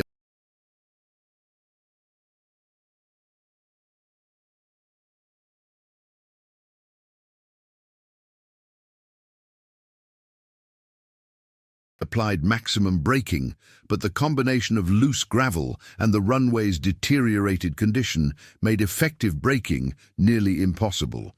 They were traveling at nearly 70 miles per hour when they hit the crater in the center of the runway. The nose wheel disappeared into the depression with a sickening crunch, and the aircraft pitched forward violently, the propeller tips striking the ground and disintegrating in a shower of metal fragments. The sudden deceleration threw both pilots forward against their restraints with bone-jarring force, and George felt something in his chest give way with a sharp crack that sent a wave of agony through his torso. The aircraft skidded sideways for another 100 yards, before coming to rest in a tangle of bent metal and shattered plexiglass. The port wing crumpled against a massive boulder that had been placed as a runway marker decades earlier. Steam hissed from the engine compartments, and the acrid smell of burned oil and hydraulic fluid filled the cockpit. But they were alive, and for the moment, that was miracle enough. "Marcus, are you hurt?" George gasped, tasting blood and suspecting he had several broken ribs. His vision was slightly blurred, possibly from a concussion sustained during the impact, but his arms and legs seemed to be functioning normally. "I think I'm okay," Marcus replied, his voice shaky but coherent. "My shoulder feels like it's dislocated, and I've got blood coming from somewhere on my scalp, but I can move everything." He was already reaching for the radio controls, but his face fell as he saw the shattered displays and dangling wires. "The radio's completely destroyed. We've got no way to contact rescue." George forced himself to focus on their immediate situation despite the pain radiating from his chest with every breath. The aircraft was a total loss, but the cabin structure had held together remarkably well considering the violence of their crash landing. Most importantly, there was no sign of fire, which had been George's greatest fear during the approach. Post-crash fires killed more survivors than the initial impacts, and their cargo of medical supplies and electronic equipment could have provided ample fuel for a catastrophic blaze. "First things first," George said, unbuckling his harness with careful movements designed to minimize the strain on his injured ribs. "We need to get out of this aircraft and assess our situation. The fuel tanks could still rupture, and I can smell hydraulic fluid. That stuff is toxic if you breathe too much of it." Marcus nodded and began working on his own restraints, wincing as the movement aggravated his injured shoulder. "George, I need to tell you something. During the approach, I thought I saw movement in the tree line. Large animals, maybe caribou or bears," George finished grimly. October was a critical time for Kodiak's famous brown bears as they prepared for winter hibernation by consuming massive quantities of food. The island's bear population was estimated at over 3,000 individuals, some weighing more than 1,500 pounds, and they had little fear of humans in this remote wilderness. A crashed aircraft with 2 injured occupants would be nothing more than an opportunity to these apex predators.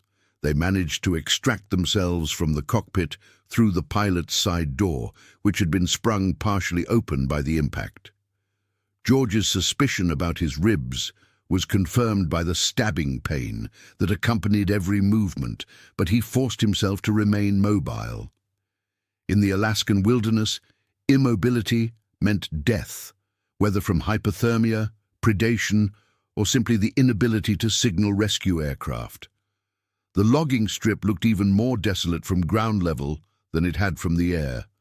The surrounding forest pressed in on all sides, a dense wall of Sitka spruce, western hemlock and alder that blocked most of the available light and created an environment of perpetual twilight. The air temperature was perhaps 45 degrees Fahrenheit, not immediately life-threatening, but cold enough to cause hypothermia within hours if they couldn't find adequate shelter. "We need to inventory our survival gear," George said, leaning against the aircraft's fuselage while Marcus began extracting items from the cabin. "Emergency locator beacon, first aid kit, survival rations, anything we can use to signal rescue or keep warm." Marcus emerged from the wreckage carrying an orange duffel bag that contained their emergency survival kit, standard equipment on all aircraft operating in Alaska. The bag contained enough supplies to keep 2 people alive for perhaps 3 days. Energy bars, water purification tablets, a small camping stove, emergency blankets, and a variety of signaling devices. Most importantly, it contained an emergency locator transmitter that should be broadcasting their position to rescue satellites. "The ELT appears to be functioning," Marcus reported, checking the small device's status indicator. "It's transmitting on 121.5 and 406 megahertz, but there's no way to know if anyone's receiving the signal." George nodded, trying to ignore the grinding pain in his chest. He had activated dozens of ELTs during training exercises over the years, and he knew that the satellite detection system was remarkably reliable under normal circumstances. However, Kodiak Island's mountainous terrain and frequent storms could interfere with satellite communication, and it wasn't uncommon for ELT signals to be delayed or corrupted. They spent the next hour methodically salvaging anything useful from the aircraft while keeping a constant watch on the surrounding forest. George's experience told him that large predators were most likely to investigate during the hours immediately following a disturbance, drawn by curiosity and the scent of unfamiliar creatures in their territory.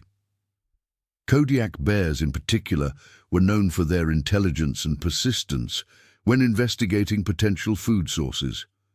The cargo compartment yielded several items that might prove useful for survival. A case of bottled water that had somehow survived the crash intact, several blankets that were part of the medical supply shipment, and a toolbox containing various implements that could be used for shelter construction or defense. Most valuable of all was a portable GPS unit that had been packed with the radio equipment, still functional despite the crash. "According to the GPS, we're at 57 degrees, 42 minutes north latitude, 153 degrees, 18 minutes west longitude," Marcus reported, studying the device's display. "That puts us approximately 38 miles from the nearest permanent settlement and 67 miles from Kodiak City." Those numbers represented a harsh reality that neither pilot wanted to acknowledge.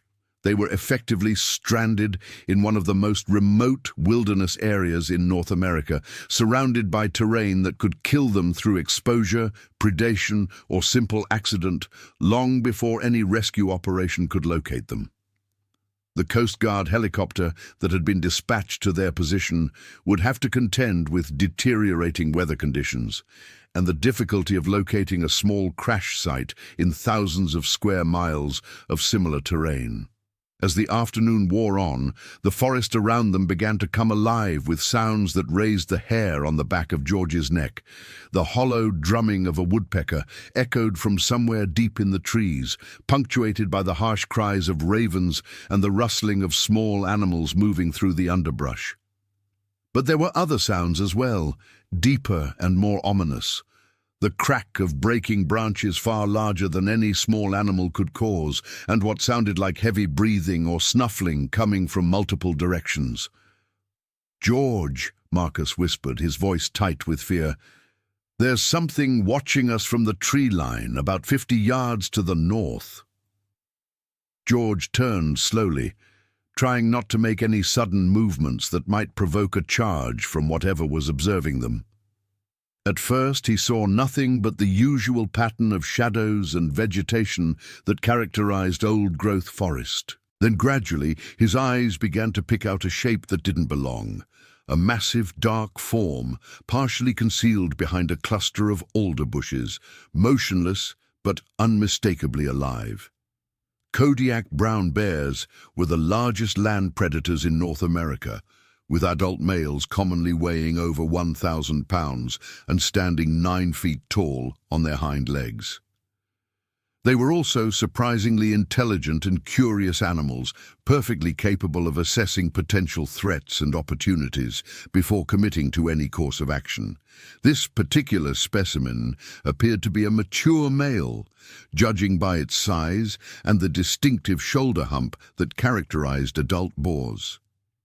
"Don't make eye contact," George whispered, drawing on his knowledge of bear behavior gained from decades of flying hunters and wildlife researchers around Alaska.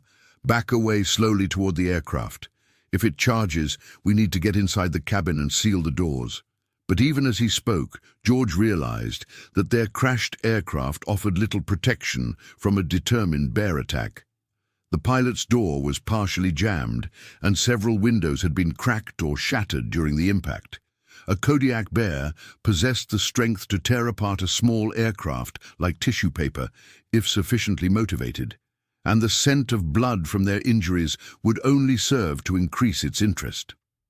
The bear remained motionless for several minutes, apparently content to observe the two humans from a safe distance.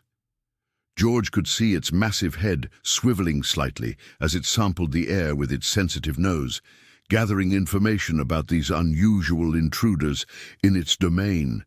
Bears relied heavily on scent to interpret their environment, and the combination of aircraft fuel, hydraulic fluid, and human blood would present a complex sensory puzzle. "There's another one," Marcus breathed, barely audible, "southeast, maybe 100 yards away." George's blood ran cold as he spotted the second bear, slightly smaller than the first, but still easily capable of killing both men without significant effort. The presence of two bears suggested that this might be a mated pair, or possibly a sow with a nearly grown cub. Either scenario presented additional dangers, as female bears with offspring were notoriously aggressive in defending their young, and mated pairs often hunted cooperatively. The afternoon light was beginning to fade, casting the forest in deeper shadows that made it increasingly difficult to track the bears' movements. George knew that brown bears were crepuscular hunters, most active during the twilight hours of dawn and dusk, when their prey animals were most vulnerable. As darkness approached, their situation would become exponentially more dangerous. "We need to make a decision," George said quietly, his eyes never leaving the spot where the first bear continued its patient surveillance. "We can try to barricade ourselves in the aircraft and hope rescue arrives before the bears lose interest, or we can attempt to build a fire and create a defensive perimeter in the open." Marcus weighed their options with the methodical approach that had made him a competent pilot despite his relative inexperience. "The aircraft offers better protection from the weather. But if the bears decide to investigate more closely, we'll be trapped. A fire might keep them at bay, but we'd be completely exposed to the elements." Before George could respond, the decision was made for them. The larger bear began moving toward their position with the deceptively casual gait that characterized a confident predator approaching prey. Each step was deliberate and purposeful, covering ground with surprising speed, despite the animal's apparent lack of urgency. Its massive shoulders rolled with each stride, and George could see the ripple of muscle beneath its thick brown coat. "Into the aircraft now," George ordered, abandoning any attempt at stealth in favor of speed. "Move, move, move." Both men scrambled toward the wrecked Cessna, Marcus reaching the pilot's door first and yanking it open with his good arm. George was right behind him, but the pain from his broken ribs slowed his movements and made it difficult to coordinate his arms and legs effectively. He could hear the bear's breathing now, a deep, huffing sound that seemed impossibly close, and the crack of vegetation being crushed under massive paws. Marcus hauled himself into the pilot's seat and immediately began pulling George up behind him, both men working frantically to get inside the aircraft before the bear could cover the remaining distance. George's chest felt like it was on fire, and he could taste blood in his mouth, but adrenaline provided the strength he needed to drag himself through the narrow doorway. They had barely gotten the door closed when the bear reached the aircraft. The impact of its body against the fuselage was tremendous, rocking the entire structure and producing a sound like a sledgehammer hitting sheet metal. George could see the animal's massive head through the cracked windscreen, its small, dark eyes studying them, with an intelligence that was deeply unsettling. "Jesus Christ, look at the size of that thing," Marcus whispered, his voice barely audible over the sound of their own labored breathing and the bear's continued investigation of their shelter. "It's got to weigh at least 1,200 pounds. The bear circled the aircraft methodically, its nose constantly working as it gathered information about the humans inside. At one point, it reared up on its hind legs and placed its massive paws against the cabin windows, its weight causing the entire aircraft to groan ominously. George could see the bear's claws clearly now, black curved daggers longer than his fingers that could slice through human flesh like razors. For nearly an hour, the bear continued its patient examination of the aircraft, occasionally testing the strength of various components by applying pressure with its paws or teeth. The pilot's door, already damaged in the crash, began to show signs of additional stress as the bear worked at the gap where the door didn't quite seal properly. Each probe and test sent new waves of terror through both men, who could only watch helplessly as their refuge was systematically evaluated by one of nature's most efficient killing machines. "George, my GPS is showing movement," Marcus reported in a whisper, studying the small device's display. "Multiple contacts, all large, converging on our position." George felt his stomach drop as he realized what this meant. The two bears they had initially observed were apparently not alone. Kodiak Island supported one of the densest populations of brown bears in the world, and a large disturbance like their aircraft crash could attract multiple animals from across several square miles of territory. Bears were intelligent enough to recognize the sounds and smells of distress, and they often investigated such disturbances in search of easy food opportunities. As if summoned by Marcus's words, additional shapes began emerging from the forest around the crash site. George counted at least 5 distinct animals, ranging in size from what appeared to be a juvenile to another massive male that rivaled the first bear in bulk and apparent aggression. They arranged themselves in a loose circle around the aircraft, each animal maintaining a respectful distance from the others while focusing their attention on the humans trapped inside. "This is not normal bear behavior," George observed, his voice tight with growing fear. "Individual bears are curious, but they don't usually gather in groups like this. Something's drawing them here, something more than just our presence." Marcus had been thinking the same thing, and his face had gone pale as he reached the same conclusion. "George, we're bleeding. Both of us. And the aircraft's sitting in a depression that's probably holding our scent like a bowl. To them, we probably smell like wounded prey animals." The implications were terrifying. Wounded animals were exactly the kind of easy targets that bears sought out, particularly during the fall when they needed to consume massive quantities of calories to survive winter hibernation. A 1,500-pound bear required over 20,000 calories per day during peak feeding season, and the opportunity to obtain protein-rich meat with minimal effort was exactly the kind of situation that could trigger aggressive hunting behavior. As darkness fell across the Kodiak wilderness, their situation became even more precarious. The bears showed no signs of losing interest, and several had settled into comfortable positions that suggested they were prepared to wait indefinitely for the humans to emerge from their refuge. The largest male had claimed a spot directly in front of the aircraft's nose, lying down with his massive head resting on his paws, but his eyes never leaving the windscreen. "We need to think about this systematically," George said, trying to impose some rational structure on their increasingly desperate situation. "How long can we survive in this aircraft? What are our options for defense? And what's the likelihood of rescue before hypothermia or dehydration kills us?" Marcus began a methodical assessment of their resources and situation. The aircraft's cabin provided some protection from the elements, but it was far from weatherproof. The temperature outside was dropping rapidly as clear skies allowed heat to radiate away into space, and inside the unheated cabin, they were facing a night that could see temperatures fall into the 20s. Their survival gear included emergency blankets and some food, but no reliable heat source. "We've got maybe enough water for 2 days if we're careful," Marcus reported. "Food for the same period, assuming we can keep it away from the bears. The emergency blankets will help with hypothermia, but they're not going to be adequate if the temperature drops much below freezing." More troubling was their complete lack of effective defensive weapons. The aircraft's toolkit contained various implements that could theoretically be used as weapons, but nothing that would be effective against animals weighing over 1,000 pounds.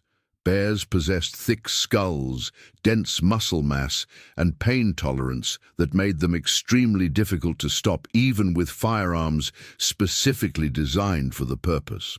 The night passed in a series of terrifying episodes as the bears took turns investigating the aircraft.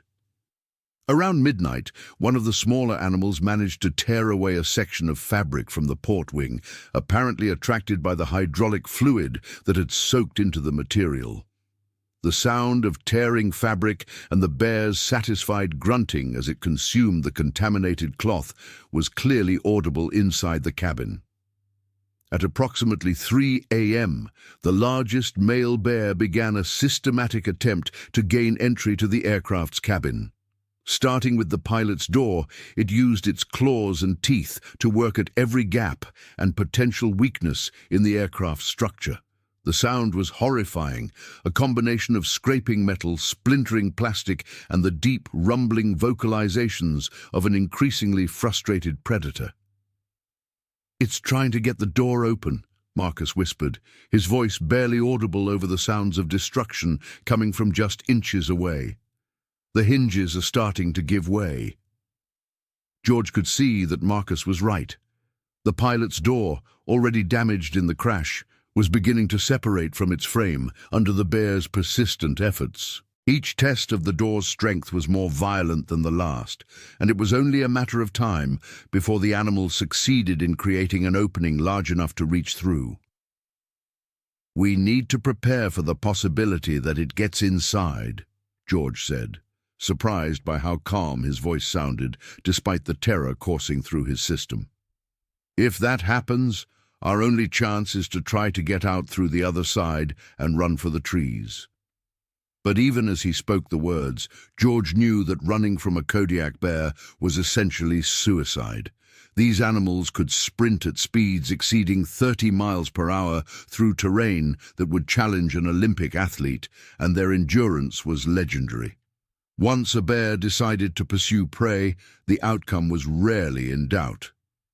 The attack came without warning at approximately 4:15 a.m., when the pilot's door finally gave way under the bear's relentless assault. The sudden absence of the barrier that had protected them seemed to surprise the bear as much as it terrified the humans. And for a moment, all parties remained motionless as they processed this new development. The bear's massive head appeared in the doorway, its dark eyes reflecting what little light filtered through the aircraft's windows. This close, George could smell the animal's breath, a mixture of fish, berries, and something indefinably wild that spoke of vast forests and primeval hunting grounds. The bear's breathing was deep and regular, showing no signs of stress or exertion despite its extended efforts to breach their defenses. "Don't move," George whispered, hoping that remaining perfectly still might cause the bear to lose interest or at least delay the inevitable attack. Sometimes they'll investigate and then leave if they don't perceive a direct threat. But this bear had moved beyond mere investigation. Its head pushed further into the cabin, and George could see its nostrils flaring as it sampled the scents of human blood and fear that saturated the confined space.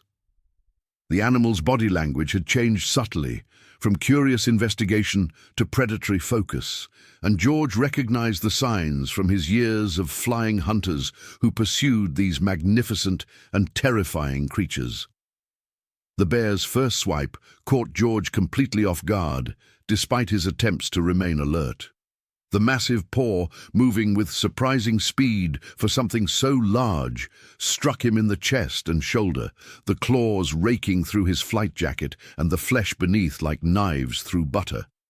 The impact drove him backward against the instrument panel, his already injured ribs screaming in protest as new wounds opened across his torso.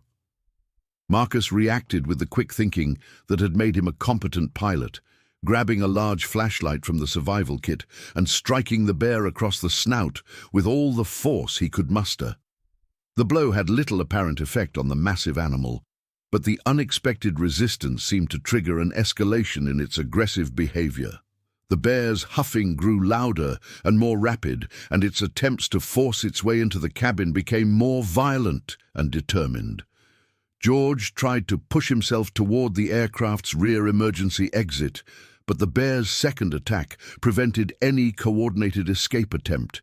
This time, the animal's claws caught him across the face and scalp, opening deep gashes that immediately began bleeding profusely.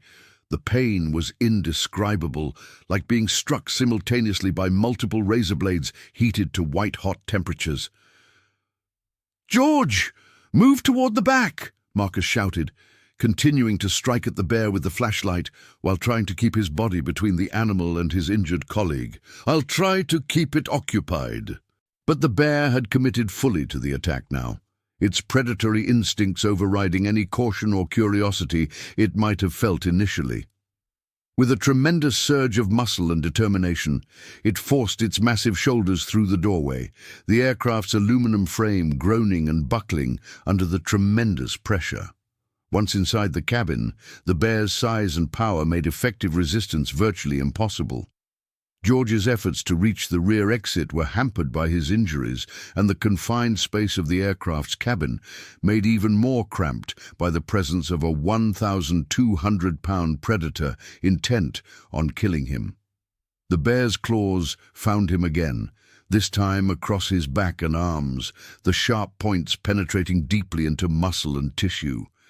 He could feel warm blood soaking his clothing and hear his own voice screaming, though the sounds seemed to be coming from someone else entirely. Marcus made a desperate attempt to escape through the aircraft's side window, but the bear was too quick and too intelligent to allow both prey animals to flee simultaneously. As Marcus struggled to force the damaged window open, the bear's massive head swiveled toward him, and one enormous paw lashed out with lightning speed. The claws caught Marcus across the shoulder and arm, spinning him around and slamming him back into the cabin with bone-crushing force. The next few minutes passed in a hellish blur of violence and terror that would haunt both survivors for the rest of their lives. The bear seemed to be everywhere at once, its massive body filling the cabin as it struck alternately at both men with claws and teeth that could easily have killed either of them with a single well-placed blow. The confined space worked in the animal's favor, preventing any effective evasion while allowing it to use its superior size and strength to maximum advantage. George felt consciousness beginning to slip away as blood loss and trauma took their toll on his already weakened body. Through a haze of pain and approaching darkness, he was dimly aware of Marcus's continued attempts to fight back. The younger pilot's voice hoarse from screaming, and his movements growing increasingly uncoordinated as shock set in. Then, as suddenly as it had begun, the attack stopped.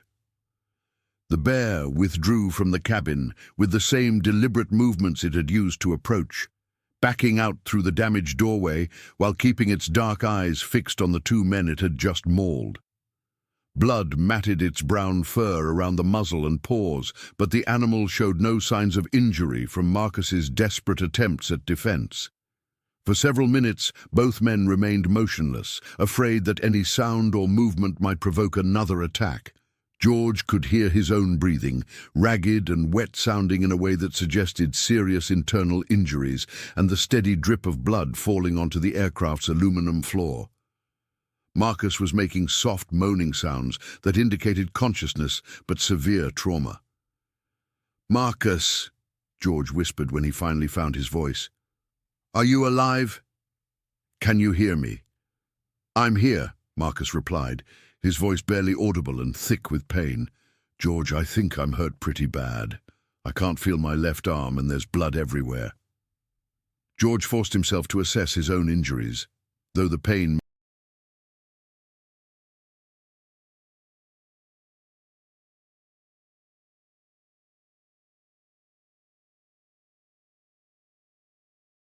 made concentration difficult. The bear's claws had opened multiple deep gashes across his chest, back and scalp, any one of which would have required immediate medical attention under normal circumstances. More troubling was the grinding sensation in his chest that suggested his broken ribs had punctured internal organs, possibly his lungs or liver. "We need to stop the bleeding," George said, trying to impose some rational structure on their desperate situation. "The first aid kit, can you reach it?" Marcus made a heroic effort to retrieve the survival kit, but his injuries made coordinated movement nearly impossible. The bear's claws had damaged nerves and tendons in his shoulder and arm, leaving him with limited use of his left side. Additionally, the shock and blood loss were beginning to affect his mental clarity, making even simple tasks seem overwhelmingly complex. Working together with painful slowness, they managed to apply pressure bandages to the worst of their wounds, using supplies from the first aid kit and torn pieces of clothing. The bandages quickly became soaked with blood, but the direct pressure seemed to slow the bleeding enough to buy them additional time. How much time was impossible to determine, but George's experience told him that they had hours at most before blood loss or infection made their injuries fatal. "The radio," Marcus mumbled, his speech becoming increasingly slurred as shock deepened. "We need to try the radio again." But their hopes for electronic rescue were quickly dashed when they discovered that the bear's assault on the aircraft had completed the destruction begun by the crash landing. The radio equipment was thoroughly destroyed, its components scattered across the cabin floor and mixed with pieces of shattered instrument panels and torn upholstery. Even the emergency locator transmitter had been damaged, its case cracked and its status light no longer functioning. Outside the aircraft, the other bears continued their patient vigil, apparently waiting for the two humans to emerge from their refuge. The large male had resumed its position directly in front of the aircraft, and George could see its dark silhouette against the slightly lighter sky. Dawn was still several hours away, and the temperature continued to drop as clear skies allowed heat to radiate away into space. "George, "I don't think I'm going to make it," Marcus said, with the matter-of-fact tone of someone who had accepted an inevitable outcome. "I can't feel most of my body anymore, and I'm getting really cold." George wanted to offer reassurance, but his own condition was deteriorating rapidly. The combination of blood loss, hypothermia, and trauma was creating a downward spiral that would be difficult to reverse, even with immediate medical attention. In the remote wilderness of Kodiak Island, with no means of communication and multiple bears preventing any attempt at rescue, their situation was essentially hopeless. "We're not giving up," George said. Though his voice lacked conviction, even to his own ears. "The Coast Guard knows our approximate position, and they'll be searching as soon as weather conditions permit. We just have to stay alive long enough for them to find us." But even as he spoke the words, George knew that their chances of survival had dropped to nearly zero. Professional search and rescue operations in Alaska were hampered by vast distances, limited resources, and weather conditions that could ground aircraft for days at a time. The mountainous terrain of Kodiak Island created additional challenges for search teams, with thousands of valleys and ridges that could conceal a downed aircraft for months. As the longest night of their lives continued, both men drifted in and out of consciousness, their bodies struggling to cope with trauma and blood loss while their minds retreated from the reality of their situation. George found himself thinking about his wife Sarah, whom he had left that morning with a casual kiss and a promise to call when he reached Kodiak. She would be waiting by the phone now, increasingly worried as the hours passed without word. Marcus's thoughts were focused on his parents in Seattle, who had been so proud when he achieved his dream of becoming an Alaskan bush pilot. They had warned him about the dangers of wilderness flying, but like most young men, he had been convinced of his own invincibility. Now, bleeding slowly to death in the wreckage of a crashed aircraft while surrounded by apex predators, that invincibility seemed like the foolish delusion it had always been. Dawn came slowly to the Kodiak wilderness, the grey light revealing a scene that looked like something from a nightmare. The aircraft's white paint was streaked with blood and marked by deep scratches where the bear's claws had scored the aluminum. The pilot's door hung at an awkward angle, its frame bent and twisted beyond any hope of repair. Most disturbing of all, the bears remained at their posts around the crash site, apparently prepared to wait indefinitely for the humans to emerge. "I can see a helicopter," Marcus said suddenly, his voice weak but excited. "There, to the south, maybe 5 miles out." George forced himself to look through the cracked windscreen, squinting against the morning glare as he searched the sky for any sign of rescue. At first, he saw nothing but the grey overcast that had dominated the weather for days. Then, gradually, he began to make out a small speck moving across the distant ridges, its flight path suggesting a systematic search pattern. "Can you signal them?" George asked, though he already knew the answer. Their signaling devices had been destroyed in the bear attack, and they lacked the strength to create any kind of visual distress signal that would be visible from aircraft altitude. The helicopter, a Coast Guard MH-60 Jayhawk from Kodiak Station, passed within 2 miles of their position before turning back toward the south. George watched with growing despair as the aircraft disappeared over a distant ridge, its crew apparently unaware of the desperate situation playing out just beyond their search area. The systematic nature of the helicopter's flight pattern suggested that rescue operations were well underway, but finding a single aircraft in thousands of square miles of wilderness was like searching for a needle in a haystack. "They'll be back," Marcus whispered, though his voice suggested that he was trying to convince himself as much as George. "They'll keep searching until they find us." But George knew that search operations were limited by fuel capacity, crew endurance, and the simple mathematics of area coverage. The MH-60 could remain on station for perhaps 4 hours before requiring refueling, And even with multiple aircraft working in coordinated patterns, it could take days to thoroughly search the vast wilderness of Kodiak Island, days that neither he nor Marcus were likely to survive. As the morning progressed, their situation continued to deteriorate. George's breathing had become increasingly labored, suggesting that his punctured lung was collapsing or filling with blood. Marcus had lapsed into semi-consciousness, his body temperature dropping to dangerous levels as shock and blood loss overwhelmed his system's ability to maintain normal physiological functions. The bears, meanwhile, showed no signs of losing interest in their prey.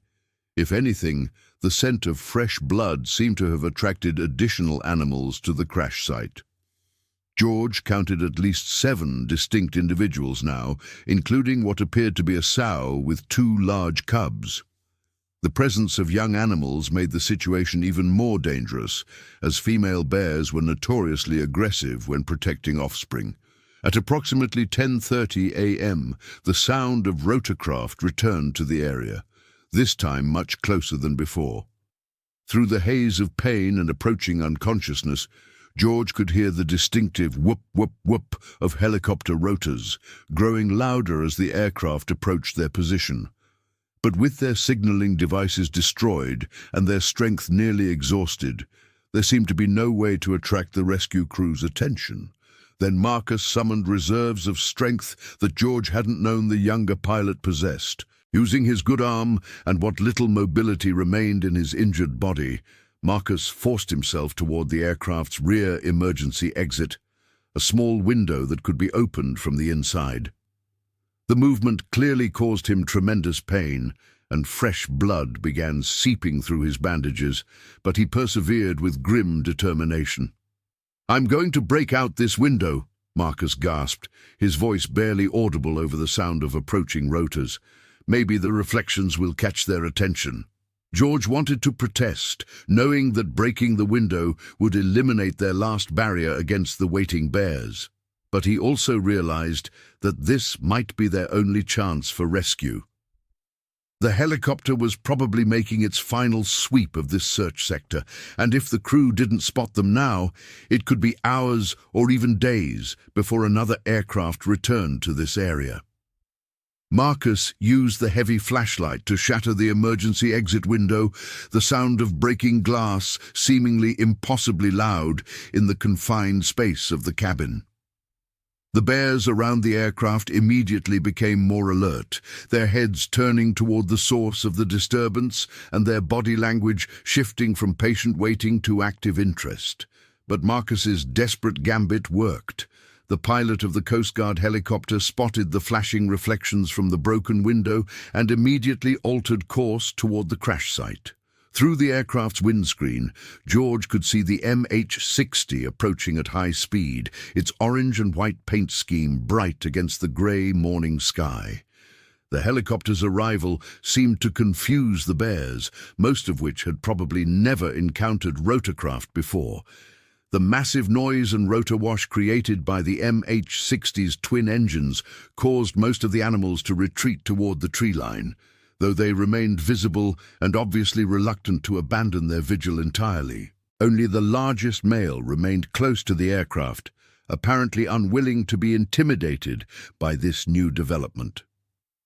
"Coast Guard rescue helicopter to survivors on the ground," came a voice over the helicopter's external speakers.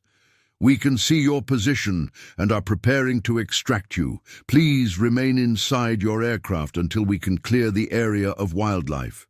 The rescue operation that followed was a masterpiece of precision flying and crew coordination under extremely dangerous conditions.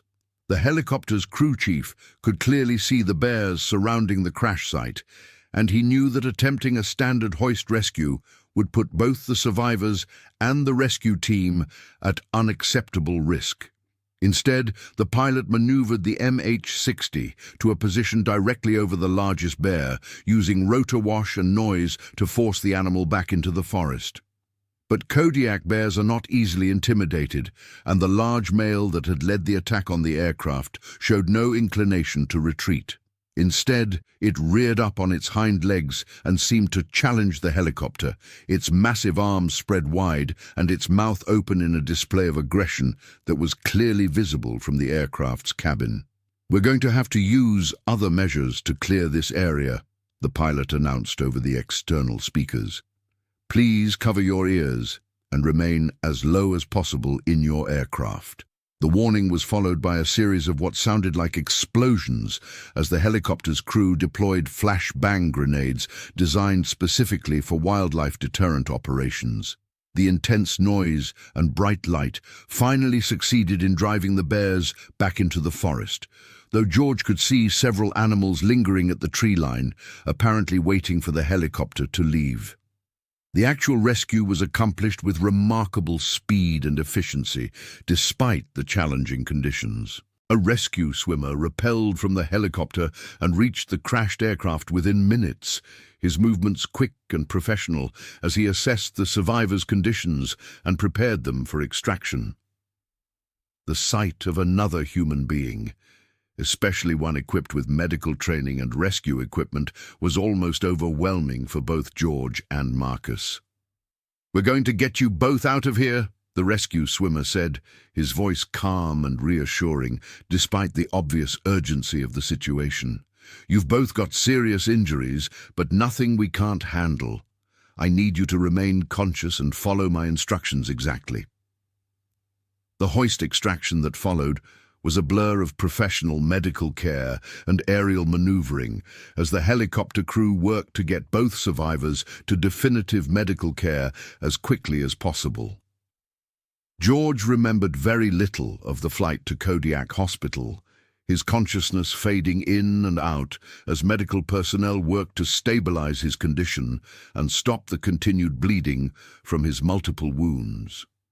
Marcus was evacuated first, his more critical condition requiring immediate surgical intervention to repair nerve damage and control internal bleeding.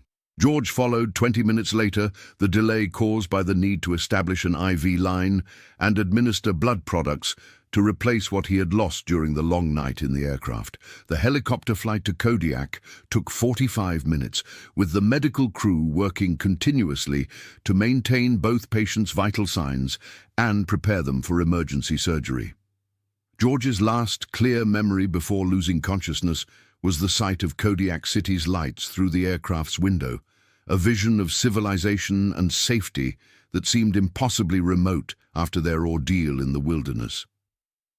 The medical treatment that followed their rescue was extensive and complex, involving multiple surgeries and weeks of hospitalization for both survivors. George required emergency surgery to repair his punctured lung and several internal organs damaged by the bear's claws, followed by additional procedures to treat infected wounds and reconstruct damaged tissue.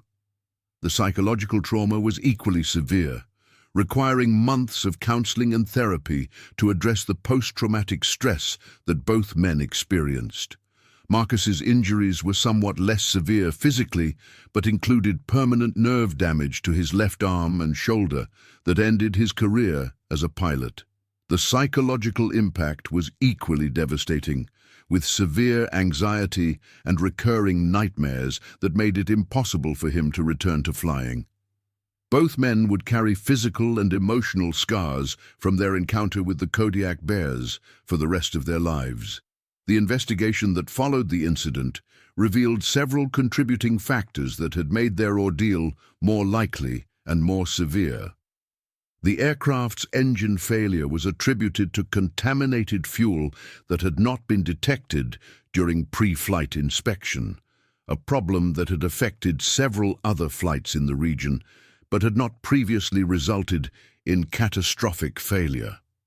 The remote location of their forced landing was simply bad luck, as several other emergency strips in the area would have provided better access for rescue operations.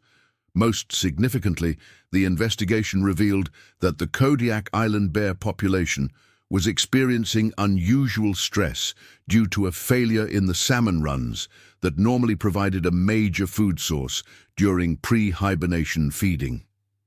This had caused bears to range more widely in search of protein sources and to be more aggressive toward potential prey opportunities.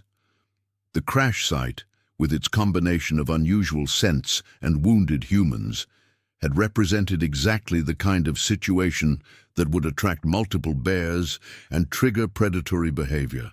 The Alaska Department of Fish and Game implemented new protocols for reporting and responding to aircraft crashes in known bear habitat, recognizing that traditional rescue operations might be inadequate when dealing with large concentrations of aggressive predators.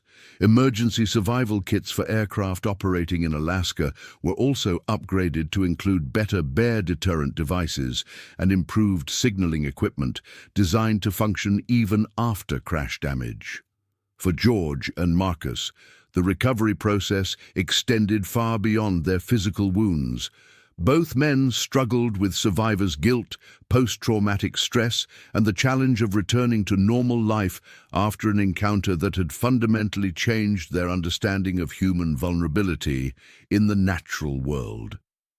George eventually returned to flying, though he never again felt the same confidence in his ability to handle emergency situations.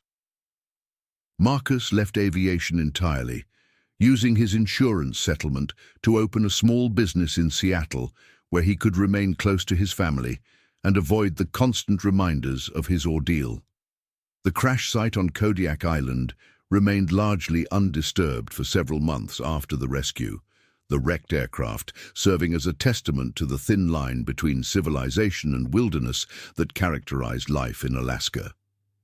Eventually, environmental concerns led to the removal of the aircraft's remains, but locals reported that bears continued to visit the area for years afterward, apparently drawn by lingering scents or simply by the memory of an unusual encounter with human beings.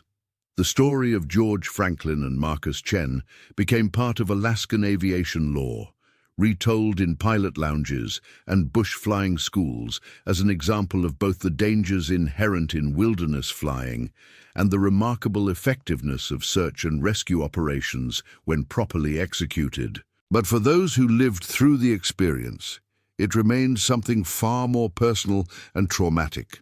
A 16-hour encounter with mortality that had tested the limits of human endurance and revealed the awesome power of North America's largest land predators. The psychological impact extended beyond the immediate survivors to include their families, the rescue crews who had risked their lives to extract them, and the medical personnel who had worked to save their lives. Each person involved in the incident carried away their own understanding of what it meant to face nature's most powerful forces with nothing but human intelligence and determination as protection. Years later, both George and Marcus would speak about their experience with a mixture of gratitude for their survival and profound respect for the forces that had nearly killed them. They had learned lessons about wilderness survival, animal behavior, and human resilience that could never be taught in any classroom or training program. Most importantly, they had gained an understanding of their own mortality and the precious nature of ordinary life that would influence every decision they made for the rest of their lives. The Kodiak bears that had stalked them through that terrifying night continued their ancient cycles of feeding, hibernation, and reproduction, largely unaware of the human drama they had precipitated. For them, the encounter had been nothing more than a brief investigation of unusual sounds and scents in their territory, followed by the disappointment of prey that had proven too well protected to be easily obtained. They returned to their normal patterns of behavior, hunting salmon in the island's rivers and preparing for the long winter sleep that would sustain them until spring returned to the Alaska wilderness. The logging strip where their aircraft had crashed was gradually reclaimed by the forest, alder and willow bushes growing up through the gravel surface until little evidence remained of the runway that had once served the island's timber industry. Nature's ability to heal and regenerate served as a counterpoint to the lasting scars carried by the human survivors, a reminder that the wilderness would endure long after individual encounters between predator and prey had faded into memory. For aviation safety investigators, the incident provided valuable data about aircraft performance during emergency situations and the challenges of surviving in remote wilderness areas. New training programs were developed to better prepare pilots for the psychological as well as physical challenges of wilderness survival, recognizing that the ability to remain calm and make rational decisions under extreme stress was often the difference between life and death. The Coast Guard rescue crews who had extracted George and Marcus added another successful mission to their record of life-saving operations, but they also gained renewed appreciation for the dangers faced by those who chose to make their living in Alaska's remote regions. The precision required to extract injured survivors from a bear-infested crash site while operating a helicopter in challenging weather conditions represented the kind of professional excellence that defined Alaska's search and rescue operations. Emergency medical personnel at Kodiak Hospital gained valuable experience treating the specific types of injuries inflicted by large bear attacks, knowledge that would prove useful in future incidents involving human-bear encounters. The complex surgical procedures required to repair damage caused by claws capable of penetrating several inches into human tissue challenged medical teams to develop new techniques for treating trauma cases in remote hospital settings. The incident also contributed to ongoing research into bear behavior and the factors that trigger aggressive responses toward humans. Wildlife biologists studying Kodiak's bear population used the detailed accounts provided by George and Marcus to better understand pack hunting behavior and the role of environmental stress in making bears more likely to view humans as potential prey rather than threats to be avoided. For the families of both survivors, the incident served as a stark reminder of the risks inherent in Alaska's aviation industry and the importance of emergency preparedness in remote regions. Sarah Franklin's vigil by the phone during the long hours when her husband's fate remained unknown became a powerful symbol of the anxiety faced by those who loved people working in dangerous professions. The media coverage that followed the rescue brought national attention to both the dangers and the beauty of Alaska's wilderness regions. Television documentaries and magazine articles used the story to illustrate the ongoing tension between human activity and wildlife preservation in one of North America's last truly wild places. The dramatic nature of the rescue operation, with its combination of human heroism and natural danger, captured public imagination in ways that routine conservation messages often failed to achieve. Insurance companies, treating claims related to the incident, gained new appreciation for the unique challenges of providing coverage for aviation activities in Alaska. The combination of aircraft damage, medical expenses, and long-term disability costs associated with bear attacks led to revised risk assessment procedures and new safety requirements for aircraft operating in known predator habitat. Environmental groups used the incident to highlight the importance of maintaining healthy ecosystems that could support large predator populations without bringing them into dangerous conflict with human activities. The failure of salmon runs that had contributed to unusual bear behavior served as an example of how environmental changes could have cascading effects on wildlife behavior and human safety. The story of that October night on Kodiak Island became part of Alaska's rich tradition of survival narratives, taking its place alongside accounts of explorers, miners, and adventurers who had faced the territory's challenges and lived to tell about them. But unlike many such tales, this one served as a reminder that survival often depended as much on luck and the skill of rescue personnel as on individual courage and determination. For George Franklin and Marcus Chen, the passage of time brought healing of their physical wounds and gradual acceptance of their psychological scars. They remained in contact with each other and with members of the rescue crew who had saved their lives, forming bonds forged by shared experience of extremity that would last for the rest of their lives. Their story served as inspiration for others facing their own challenges, and as a testament to the resilience of the human spirit when confronted with seemingly impossible circumstances. The October morning when their ordeal finally ended, marked by the sound of helicopter rotors and the sight of rescue personnel rappelling from the sky, remained vivid in both men's memories as a moment of transcendence that had transformed their understanding of what it meant to be alive.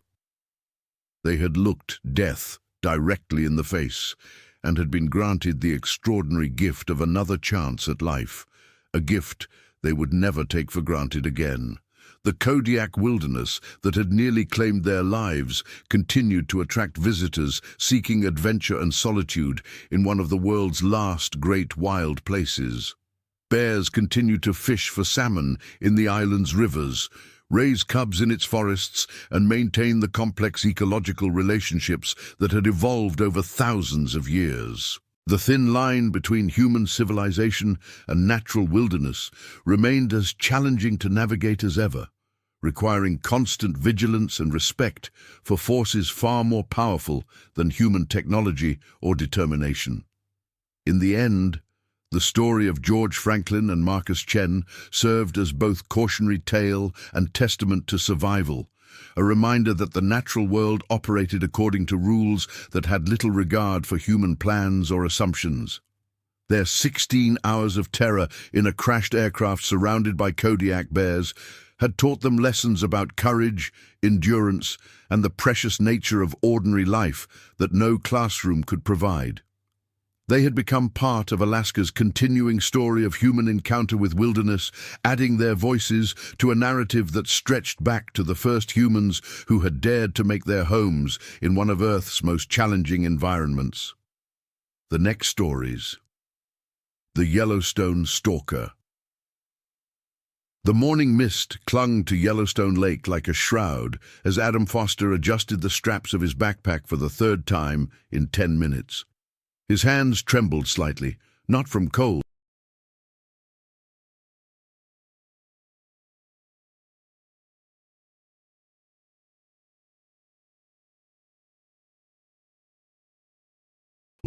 but from the cocktail of excitement and anxiety that had been coursing through his veins since they'd entered the park 2 days ago.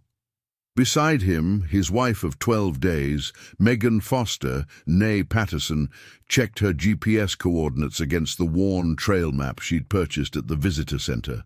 "Thoroughfare Trail, mile marker 7, she announced, her voice carrying that particular tone of satisfaction reserved for accomplished hikers who'd spent years dreaming of this moment. "We're making good time." David Rogers, Adam's college roommate and the third member of their party, emerged from behind a cluster of lodgepole pines where he'd been answering nature's call. At 32, David was lean and weathered, with the kind of permanent tan that spoke of countless weekends in the wilderness. He'd been the one to suggest this trip as a belated honeymoon adventure, knowing Adam and Megan's shared love of the outdoors and their tight budget. "The backcountry permit office said we'd have Thoroughfare Creek campsite to ourselves for the next 3 nights, David said, consulting his own notes. "September's off-season enough that most folks are sticking to the main roads and developed campgrounds." Adam nodded, though something about the isolation that had seemed so appealing when they'd planned this trip now felt different. The silence of the wilderness was profound here, 37 miles from the nearest road, broken only by the distant call of a loon across the water and the soft whisper of wind through the pines. It was exactly what they'd wanted, complete solitude in one of America's last true wilderness areas. Megan Foster had been planning variations of this trip since she was 16. The daughter of an army quartermaster sergeant and a high school biology teacher, she'd grown up moving from base to base, but always with a deep love of nature, fostered by her mother's weekend camping trips whenever they were stationed near national forests. At 29, she worked as a wildlife biologist for the Montana Department of Fish, Wildlife and Parks, specializing in predator-prey relationships. Her expertise had made her the natural choice for trip planning, and she'd spent months researching bear activity patterns, seasonal feeding behaviors, and campsite selection. The grizzlies should be focused on whitebark pine nuts this time of year, she'd explained to Adam during one of their many planning sessions in their cramped Bozeman apartment. Their hyperphagia, basically eating as much as possible before winter. They're less likely to be interested in human food sources. Adam trusted her completely. He had to. His own outdoor experience was limited to car camping and day hikes, despite his enthusiasm. A software engineer who spent most of his working hours in climate-controlled offices, Adam had fallen in love not just with Megan, but with her world of wilderness and wildlife. Their courtship had been filled with weekend hiking trips, camping excursions, and long conversations about conservation biology around campfires. The thoroughfare region of Yellowstone was Megan's holy grail. Located in the park's remote southeast corner, it represented the heart of the greater Yellowstone ecosystem, nearly 6 million acres of interconnected wilderness. The area was famous among wildlife biologists and serious backpackers as one of the most pristine and isolated regions in the lower 48 states. It was also known for something else, the highest concentration of grizzly bears in North America. As they hiked, David regaled them with stories from his years working as a seasonal ranger in Glacier National Park, before settling into his current job as a high school history teacher in Billings. He'd seen grizzlies before, had even been charged once by a defensive sow protecting cubs, though the bear had veered off at the last second in a classic bluff charge. "The key is staying calm and not running," he explained as they navigated a series of switchbacks that climbed away from the lakeshore. "Black bears will usually flee if you make yourself look big and make noise. Grizzlies are different. They're apex predators. They don't back down from much." The trail meandered through a mixed forest of lodgepole pine, Engelmann spruce, and subalpine fir. Megan pointed out signs of wildlife as they walked: elk scat, deer tracks in the muddy sections, and the distinctive claw marks of a bear on an aspen tree, though whether black bear or grizzly, she couldn't say for certain without closer examination. "Those scratches are fresh," she noted, stopping to photograph the marked tree with her digital camera, maybe a day or two old. The temperature was dropping as afternoon shadows lengthened. Weather reports had called for clear skies, but a bank of clouds was building to the west, and the wind was picking up.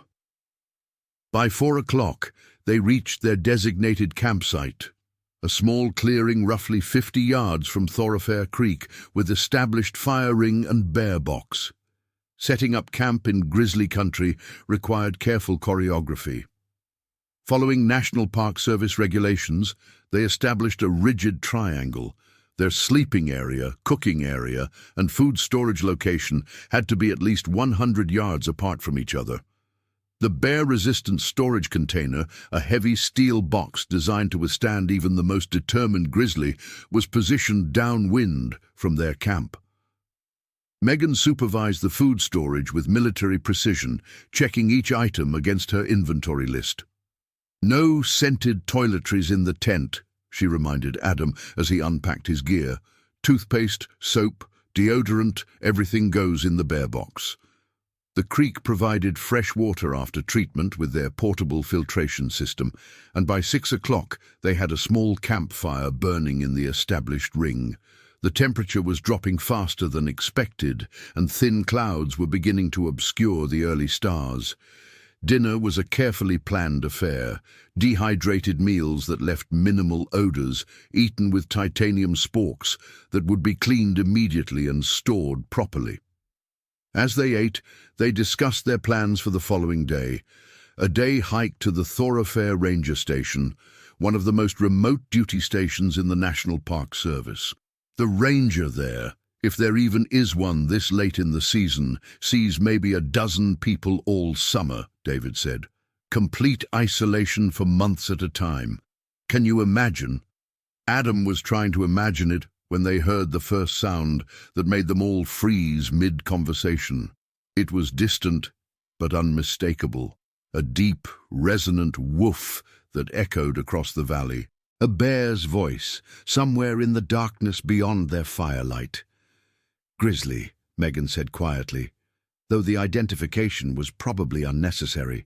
The sound was too deep, too powerful for a black bear. Probably just traveling through. They're active at night. They listened for several minutes, but the sound wasn't repeated. The fire crackled, and somewhere an owl called, but the night seemed to have grown more watchful around them.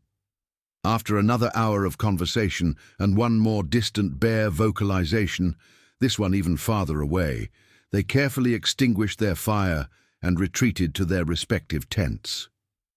Adam and Megan shared a lightweight two-person backpacking tent, positioned on a flat spot they'd cleared of rocks and pine cones. David's solo tent was about 20 feet away, following their pre-planned layout that would minimize noise if someone needed to leave for bathroom breaks during the night. Inside their sleeping bags, Megan curled against Adam's chest, and he could feel the rapid beating of her heart, despite her calm demeanor around the fire. "You okay?" he whispered. "Just excited," she said. "I've been dreaming about this place for years. It's everything I hoped it would be." But as Adam drifted towards sleep, he couldn't shake the feeling that something was watching them from the darkness beyond their thin nylon walls. It was probably nothing. The normal hypervigilance that came with sleeping in true wilderness. Every sound seemed amplified. The creek's gentle babbling, wind in the pines, the settling noises of their gear. At some point during the night, he woke to what sounded like footsteps around their campsite. Heavy, deliberate footsteps that seemed to pause near their tent before moving on. His heart hammered as he lay perfectly still, listening. Beside him, Megan's breathing remained deep and regular. The sounds faded, and eventually he convinced himself it had been a dream, or perhaps an elk moving through their area. Morning brought clear skies and renewed confidence. Coffee brewed on their portable stove tasted better than anything Adam had ever experienced, and the sunrise over the Absaroka Range painted the valley in shades of gold and amber that made their isolation feel like privilege rather than vulnerability. "Sleep well?" David asked as he emerged from his tent, looking refreshed and energetic. "Like a baby," Adam lied, not wanting to seem paranoid on only their second night in the backcountry. But as Megan prepared breakfast, she paused near the bear box, studying the ground with the focused attention Adam had learned to recognize. "What is it?" he asked. "Tracks," she said. "Fresh ones. A big bear was here last night, probably around 2 or 3 in the morning." David joined them, and all three studied the clear impressions in the soft earth near their food storage. The tracks were massive, rear paws nearly a foot long with claw marks extending 2 inches beyond the toe pads. "Male grizzly," Megan said with certainty. "Probably close to 400 pounds. He investigated our camp pretty thoroughly. The tracks formed a rough circuit around their entire campsite.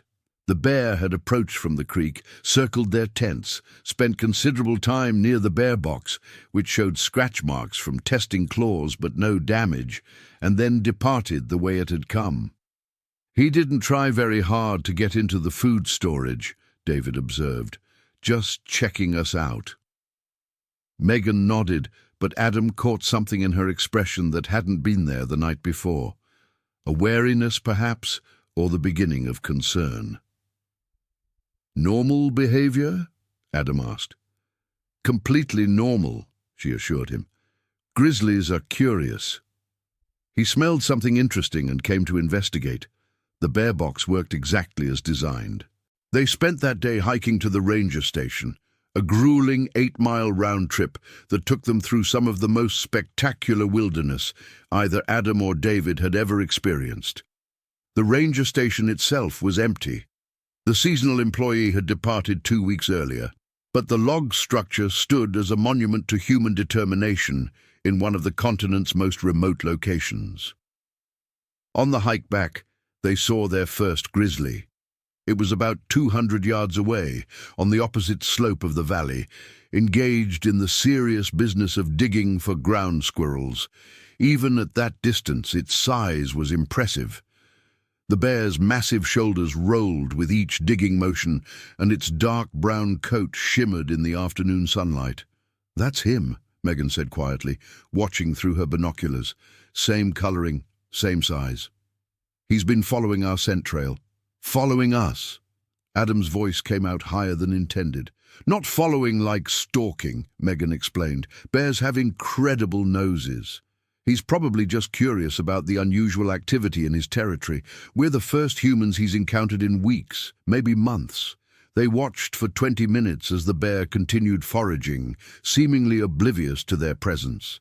Eventually, it wandered over a ridge and out of sight, but the encounter left all three feeling the peculiar combination of exhilaration and unease that comes with sharing space with a true apex predator. That night, their second in the thoroughfare, the bear returned. Adam woke to the sound of heavy breathing just outside their tent wall. Not the deep, regular breathing of sleep, but the deliberate, investigative breathing of something trying to identify unfamiliar scents.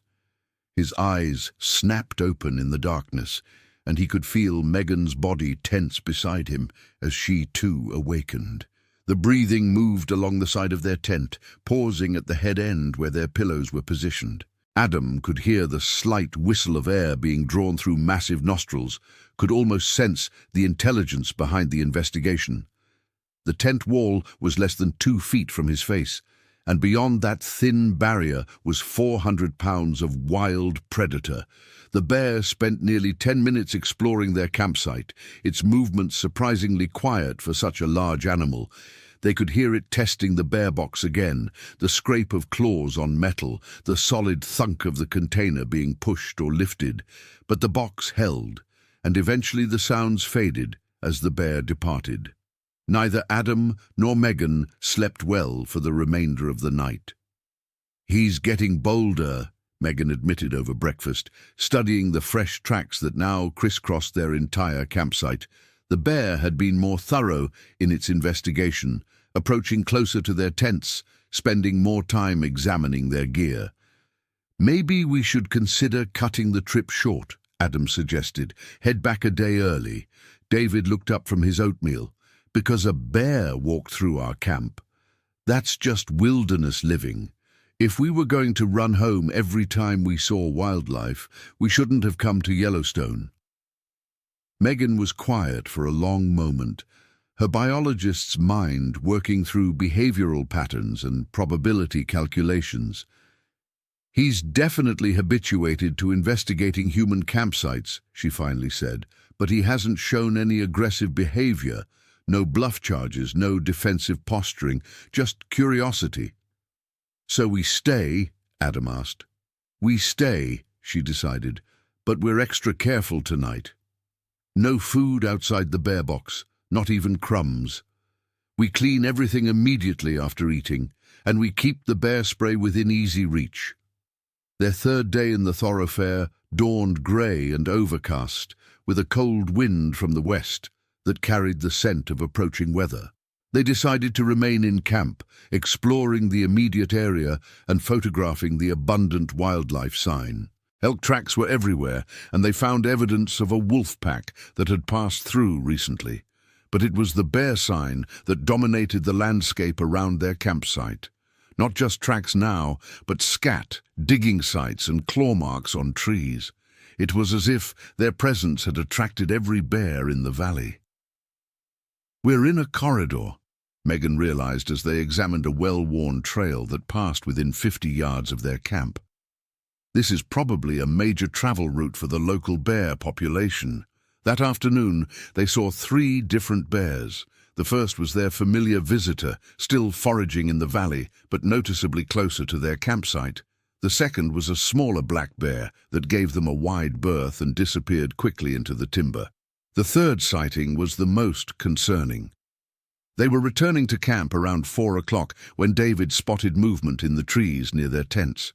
A large grizzly, possibly the same individual they'd been dealing with, though the distance made identification difficult, was standing upright beside their campsite, nose raised to catch scents.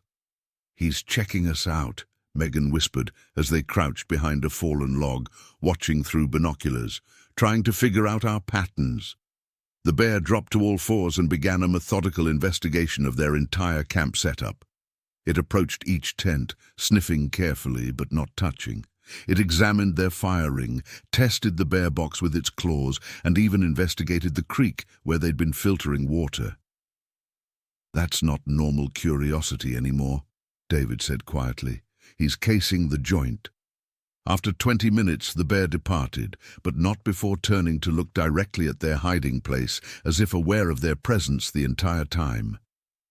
"We need to make some decisions," Megan said, as they waited another 30 minutes before approaching their camp. "His behavior is escalating. He's spending more time here, getting more comfortable with our presence." "What are the options?" Adam asked, though he suspected he already knew. "We leave tonight, hike out in the dark with headlamps, or we stay and risk a much closer encounter." David was checking their gear for any signs of disturbance. "Everything looks intact. He didn't damage anything. Yet," Megan said. They spent an hour debating their options. Hiking out at night would be dangerous. The trail was difficult enough in daylight, and they'd be moving through prime bear habitat during peak activity hours. But staying might mean dealing with an increasingly bold grizzly that seemed to view their campsite as part of its territory. In the end, they decided to stay one more night, but with modifications to their routine. They would cook and eat dinner early, then retreat to their tents by 7 o'clock. No evening fire, no socializing around camp. If the bear appeared, they would make noise to discourage it, rather than hiding quietly. "We're not prey animals," Megan said, as they prepared their early dinner. "The worst thing we can do is act like prey." But as darkness fell over the thoroughfare valley, Adam couldn't shake the feeling that they had become exactly that, prey being studied by a patient and intelligent predator. The bear returned at 11:47 p.m. Adam knew the exact time because he'd been lying awake, checking his watch every few minutes since retreating to their tent. The first sound was a gentle rustling near David's tent, followed by the now familiar pattern of investigative breathing. But this time was different. This time, the bear didn't maintain respectful distance. The heavy footsteps approached their tent directly, and suddenly Adam could hear the animals breathing not from outside their campsite, but from directly beside their thin nylon shelter. The bear was close enough that he could hear saliva being worked around massive teeth, could sense the body heat of 400 pounds of muscle and bone just inches away. Megan's hand found his in their shared sleeping bag, her grip tight enough to leave marks. Neither of them dared breathe as the bear continued its investigation, now seeming to focus specifically on the human scents emanating from inside the tent. A sound escaped Adam's throat, barely a whisper, more like a whimper, and instantly the bear's breathing stopped. The silence stretched for what felt like hours, but was probably only seconds, and then they heard a sound that would haunt Adam's dreams for years afterward. The bear huffed, not the distant woof they'd heard on previous nights, but a close, deliberate exhalation that sounded almost like laughter, and then, instead of departing, the footsteps began circling their tent. Slowly, methodically, the bear walked around their shelter, pausing at each corner, testing the guy lines with its claws, learning the structure and dimensions of their refuge. From David's tent, they heard a whispered, "Oh God," followed by the distinctive metallic sound of bear spray being readied. The circling continued for another 5 minutes before the bear finally moved away, but not toward the creek, as on previous nights. This time, the sounds indicated it had bedded down somewhere nearby, not close enough to pinpoint, but close enough that they could occasionally hear movement and breathing throughout the remainder of the night. None of them slept. Dawn found all three haggard and shaken, emerging from their tents to discover the most extensive bear sign yet.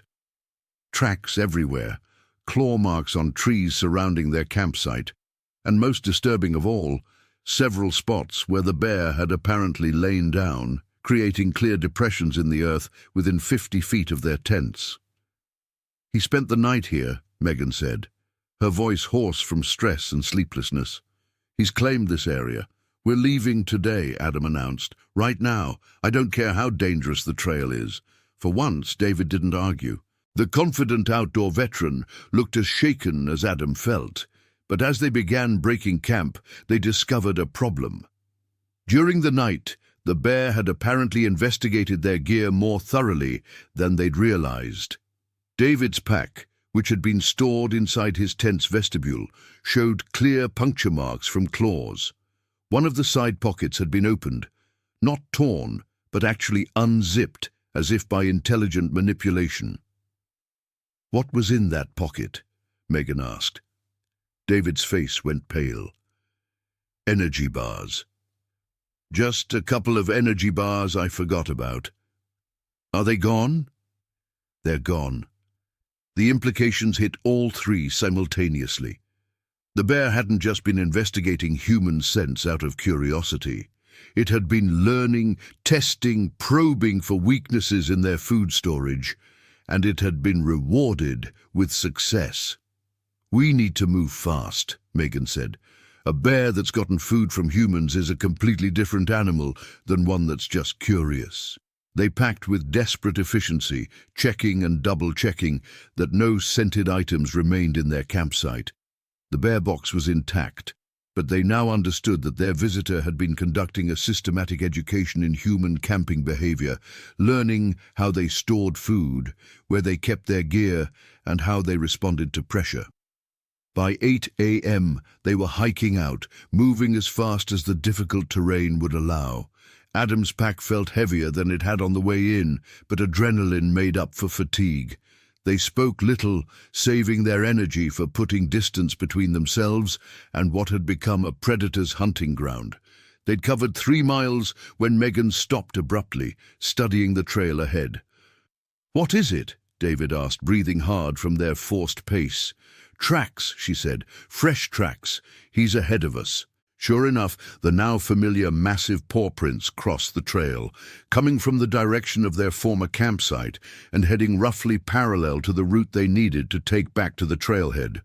"Could be coincidence," David suggested without much conviction. "Or he's herding us," Megan replied. "Bears are intelligent. If he's identified us as a food source, he might try to intercept us further down the trail." The next few hours became a nightmare of constant vigilance. Every shadow between the trees might conceal a waiting predator. Every sound, wind in the branches, a squirrel's chatter, their own breathing, became a potential warning signal. They moved as quietly as possible while maintaining their urgent pace, but the weight of being hunted pressed down on them like a physical force. At noon, they stopped for a brief rest at a creek crossing, the same spot where they'd filtered water on their hike in. The normalcy of the location, bright sunshine, clear running water, peaceful forest sounds, seemed impossible given their circumstances. "Maybe we're overreacting," Adam said as he refilled his water bottles. "Maybe he's just—" A branch snapped in the timber 50 yards upstream. Then another. Something large was moving through the forest, roughly paralleling their position. Without discussion, they shouldered their packs and resumed hiking, but now every step felt watched, evaluated, anticipated. 2 miles from the trailhead parking area, their worst fears materialized. The trail emerged from thick timber into a small meadow, maybe 100 yards across, with the path continuing on the far side. It was an exposed stretch they'd have to cross in full view of anyone or anything watching from the surrounding forest. Halfway across the meadow, Megan grabbed Adam's arm. "There," she whispered. At the far edge of the meadow, exactly where the trail re-entered the trees, a massive grizzly bear sat watching them. Not standing, not foraging, not engaged in any natural behavior, simply sitting like a dog, front paws planted in the earth, head raised to observe their approach. "That's him," David said unnecessarily. "He's been waiting for us." The bear was close enough now that they could see individual details.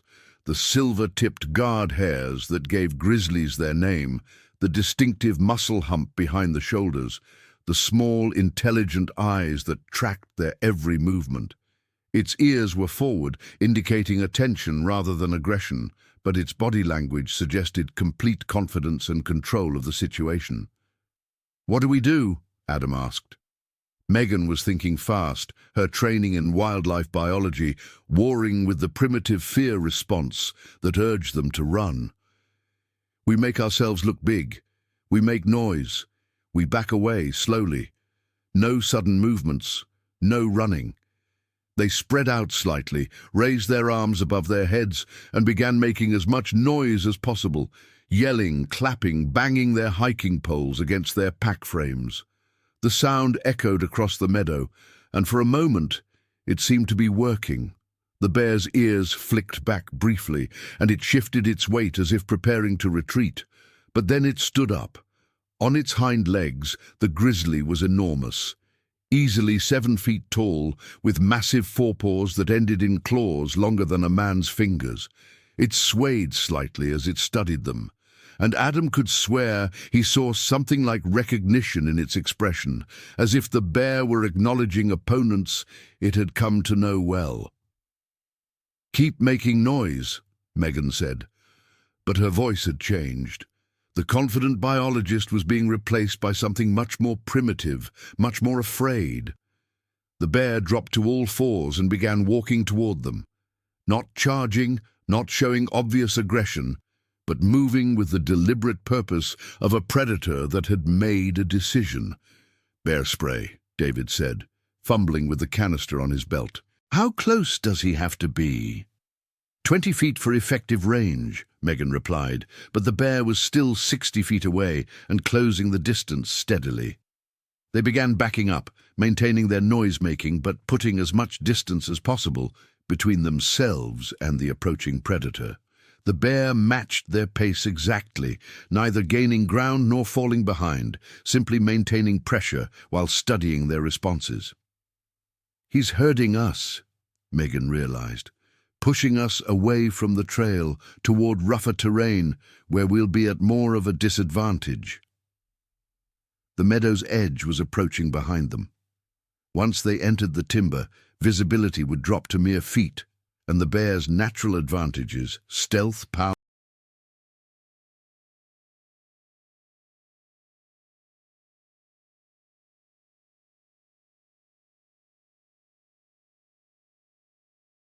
familiarity with the terrain, would be overwhelming. "We have to make a stand here," David said, raising his bear spray. "In the open, where we can see him coming." But even as he spoke, they could hear something that made their blood freeze. From the forest behind them, where they were being herded, came the sound of another bear. A different voice, higher-pitched but equally powerful, calling to the grizzly in the meadow. "2 of them," Adam whispered. The bear in front of them huffed in response to the call from the woods, and suddenly its body language shifted. Where before it had seemed cautious, almost respectful, now it moved with predatory confidence. The second bear's presence had changed the dynamic completely. "They're coordinating," Megan said, her voice barely audible. "Working together." The bear in the meadow began moving faster, no longer matching their retreat but actively pursuing.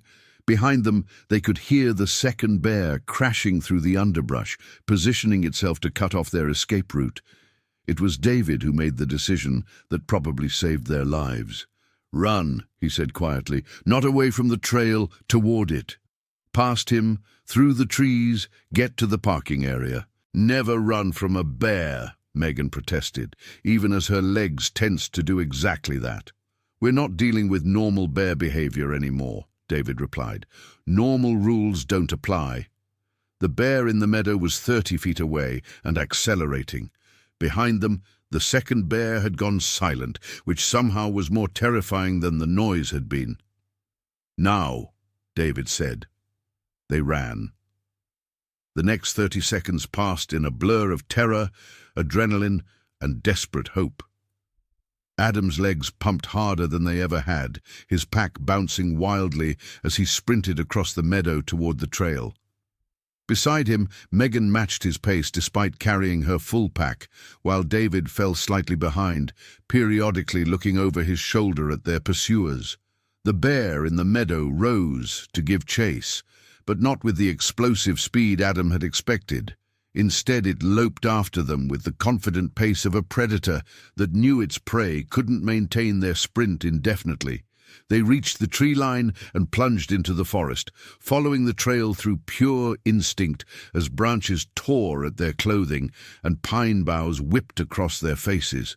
Behind them, they could hear both bears now, staying close but not quite closing the distance. "They're playing with us," Megan gasped as they ran, "wearing us down." But then, impossibly, they heard the most beautiful sound in the world: car engines. The parking area was close, and there were other people nearby. They burst from the forest into the gravel parking lot, where their rental car waited alongside two others. A family with young children was just getting out of a minivan, preparing for their own hike, and they turned in surprise at the sight of 3 people running full speed out of the wilderness. Adam collapsed beside their car, fumbling for his keys while Megan and David scanned the tree line. For several minutes, nothing happened. The forest remained quiet, and gradually their heartbeats began returning to normal. "Did you see?" the father of the other family began. "Grizzly bears," David said simply. "2 of them. I'd recommend choosing a different trail today." They drove out of Yellowstone that afternoon without looking back, but Adam knew the thoroughfare would follow them home. In the days and weeks that followed, he would wake at night imagining he heard heavy breathing outside their bedroom window. Megan would become hyper-vigilant during her fieldwork, constantly checking over her shoulder, even in areas where no large predators existed. David quit his seasonal ranger job and found work teaching in an urban school district where the most dangerous wildlife was the occasional urban coyote. The official incident report filed with Yellowstone's Wildlife Management Office noted aggressive bear behavior toward backcountry campers and recommended temporary closure of the thoroughfare area pending investigation. When rangers arrived at their former campsite 3 days later, they found extensive bear sign and evidence of multiple individuals using the area regularly, but they never found the bears themselves. The thoroughfare region of Yellowstone remained open to backpacking, though with additional warnings about bear activity. Park biologists theorized that a small population of grizzlies in the area had developed unusual boldness toward humans, possibly due to previous encounters with campers who hadn't properly stored their food. Megan returned to her job as a wildlife biologist, but requested reassignment to work involving smaller, less dangerous species. She never went backpacking again, though she continued to support conservation efforts from behind a desk. Adam developed a fear of enclosed spaces, particularly their apartment at night, and found himself checking locks obsessively before bed. The couple eventually moved to a house with extensive exterior lighting and a view of all approaches. Their marriage survived, strengthened by the shared trauma, but forever changed by the knowledge of what existed in the wild places of the world. They'd gone to Yellowstone seeking adventure and solitude, and had found themselves face to face with something far older and more dangerous than they'd imagined. The thoroughfare remained, as it always had, a place where human rules didn't apply, where intelligence and patience could make predators of creatures most people viewed only as magnificent symbols of wilderness. For Adam, Megan, and David, it would forever be the place where they learned that in the natural world, human beings were not the apex species they'd assumed themselves to be. Years later, when asked about their experience, none of them could adequately explain what had made their encounter so terrifying. It hadn't been the size of the bears, or even their proximity. It had been the intelligence behind their behavior, the sense of being studied, evaluated, and ultimately hunted by creatures operating according to a logic completely foreign to human understanding. The thoroughfare had taught them that wilderness was not just an absence of civilization, but a presence of something else entirely, something that had ruled those mountains long before humans arrived and would continue ruling them long after humans were gone. It was a humbling lesson, paid for with sleepless nights and permanent changes to 3 lives that had been irrevocably marked by their brief encounter with truly wild America. In the end, they had survived not through courage or skill, but through luck and the intervention of other humans. The bears had allowed them to leave, perhaps losing interest when easier prey became available. Perhaps simply returning to more important business than educating foolish visitors about the realities of their domain. But Adam would always wonder what might have happened if they'd stayed that final night, if they'd tested the patience of their watchers one more time. Some questions, he realized, were better left unanswered, filed away with other mysteries of the wilderness that humans were never meant to solve. The thoroughfare kept its secrets, as it always had, waiting patiently for the next group of visitors who believed they understood what it meant to share space with the true rulers of the American wilderness.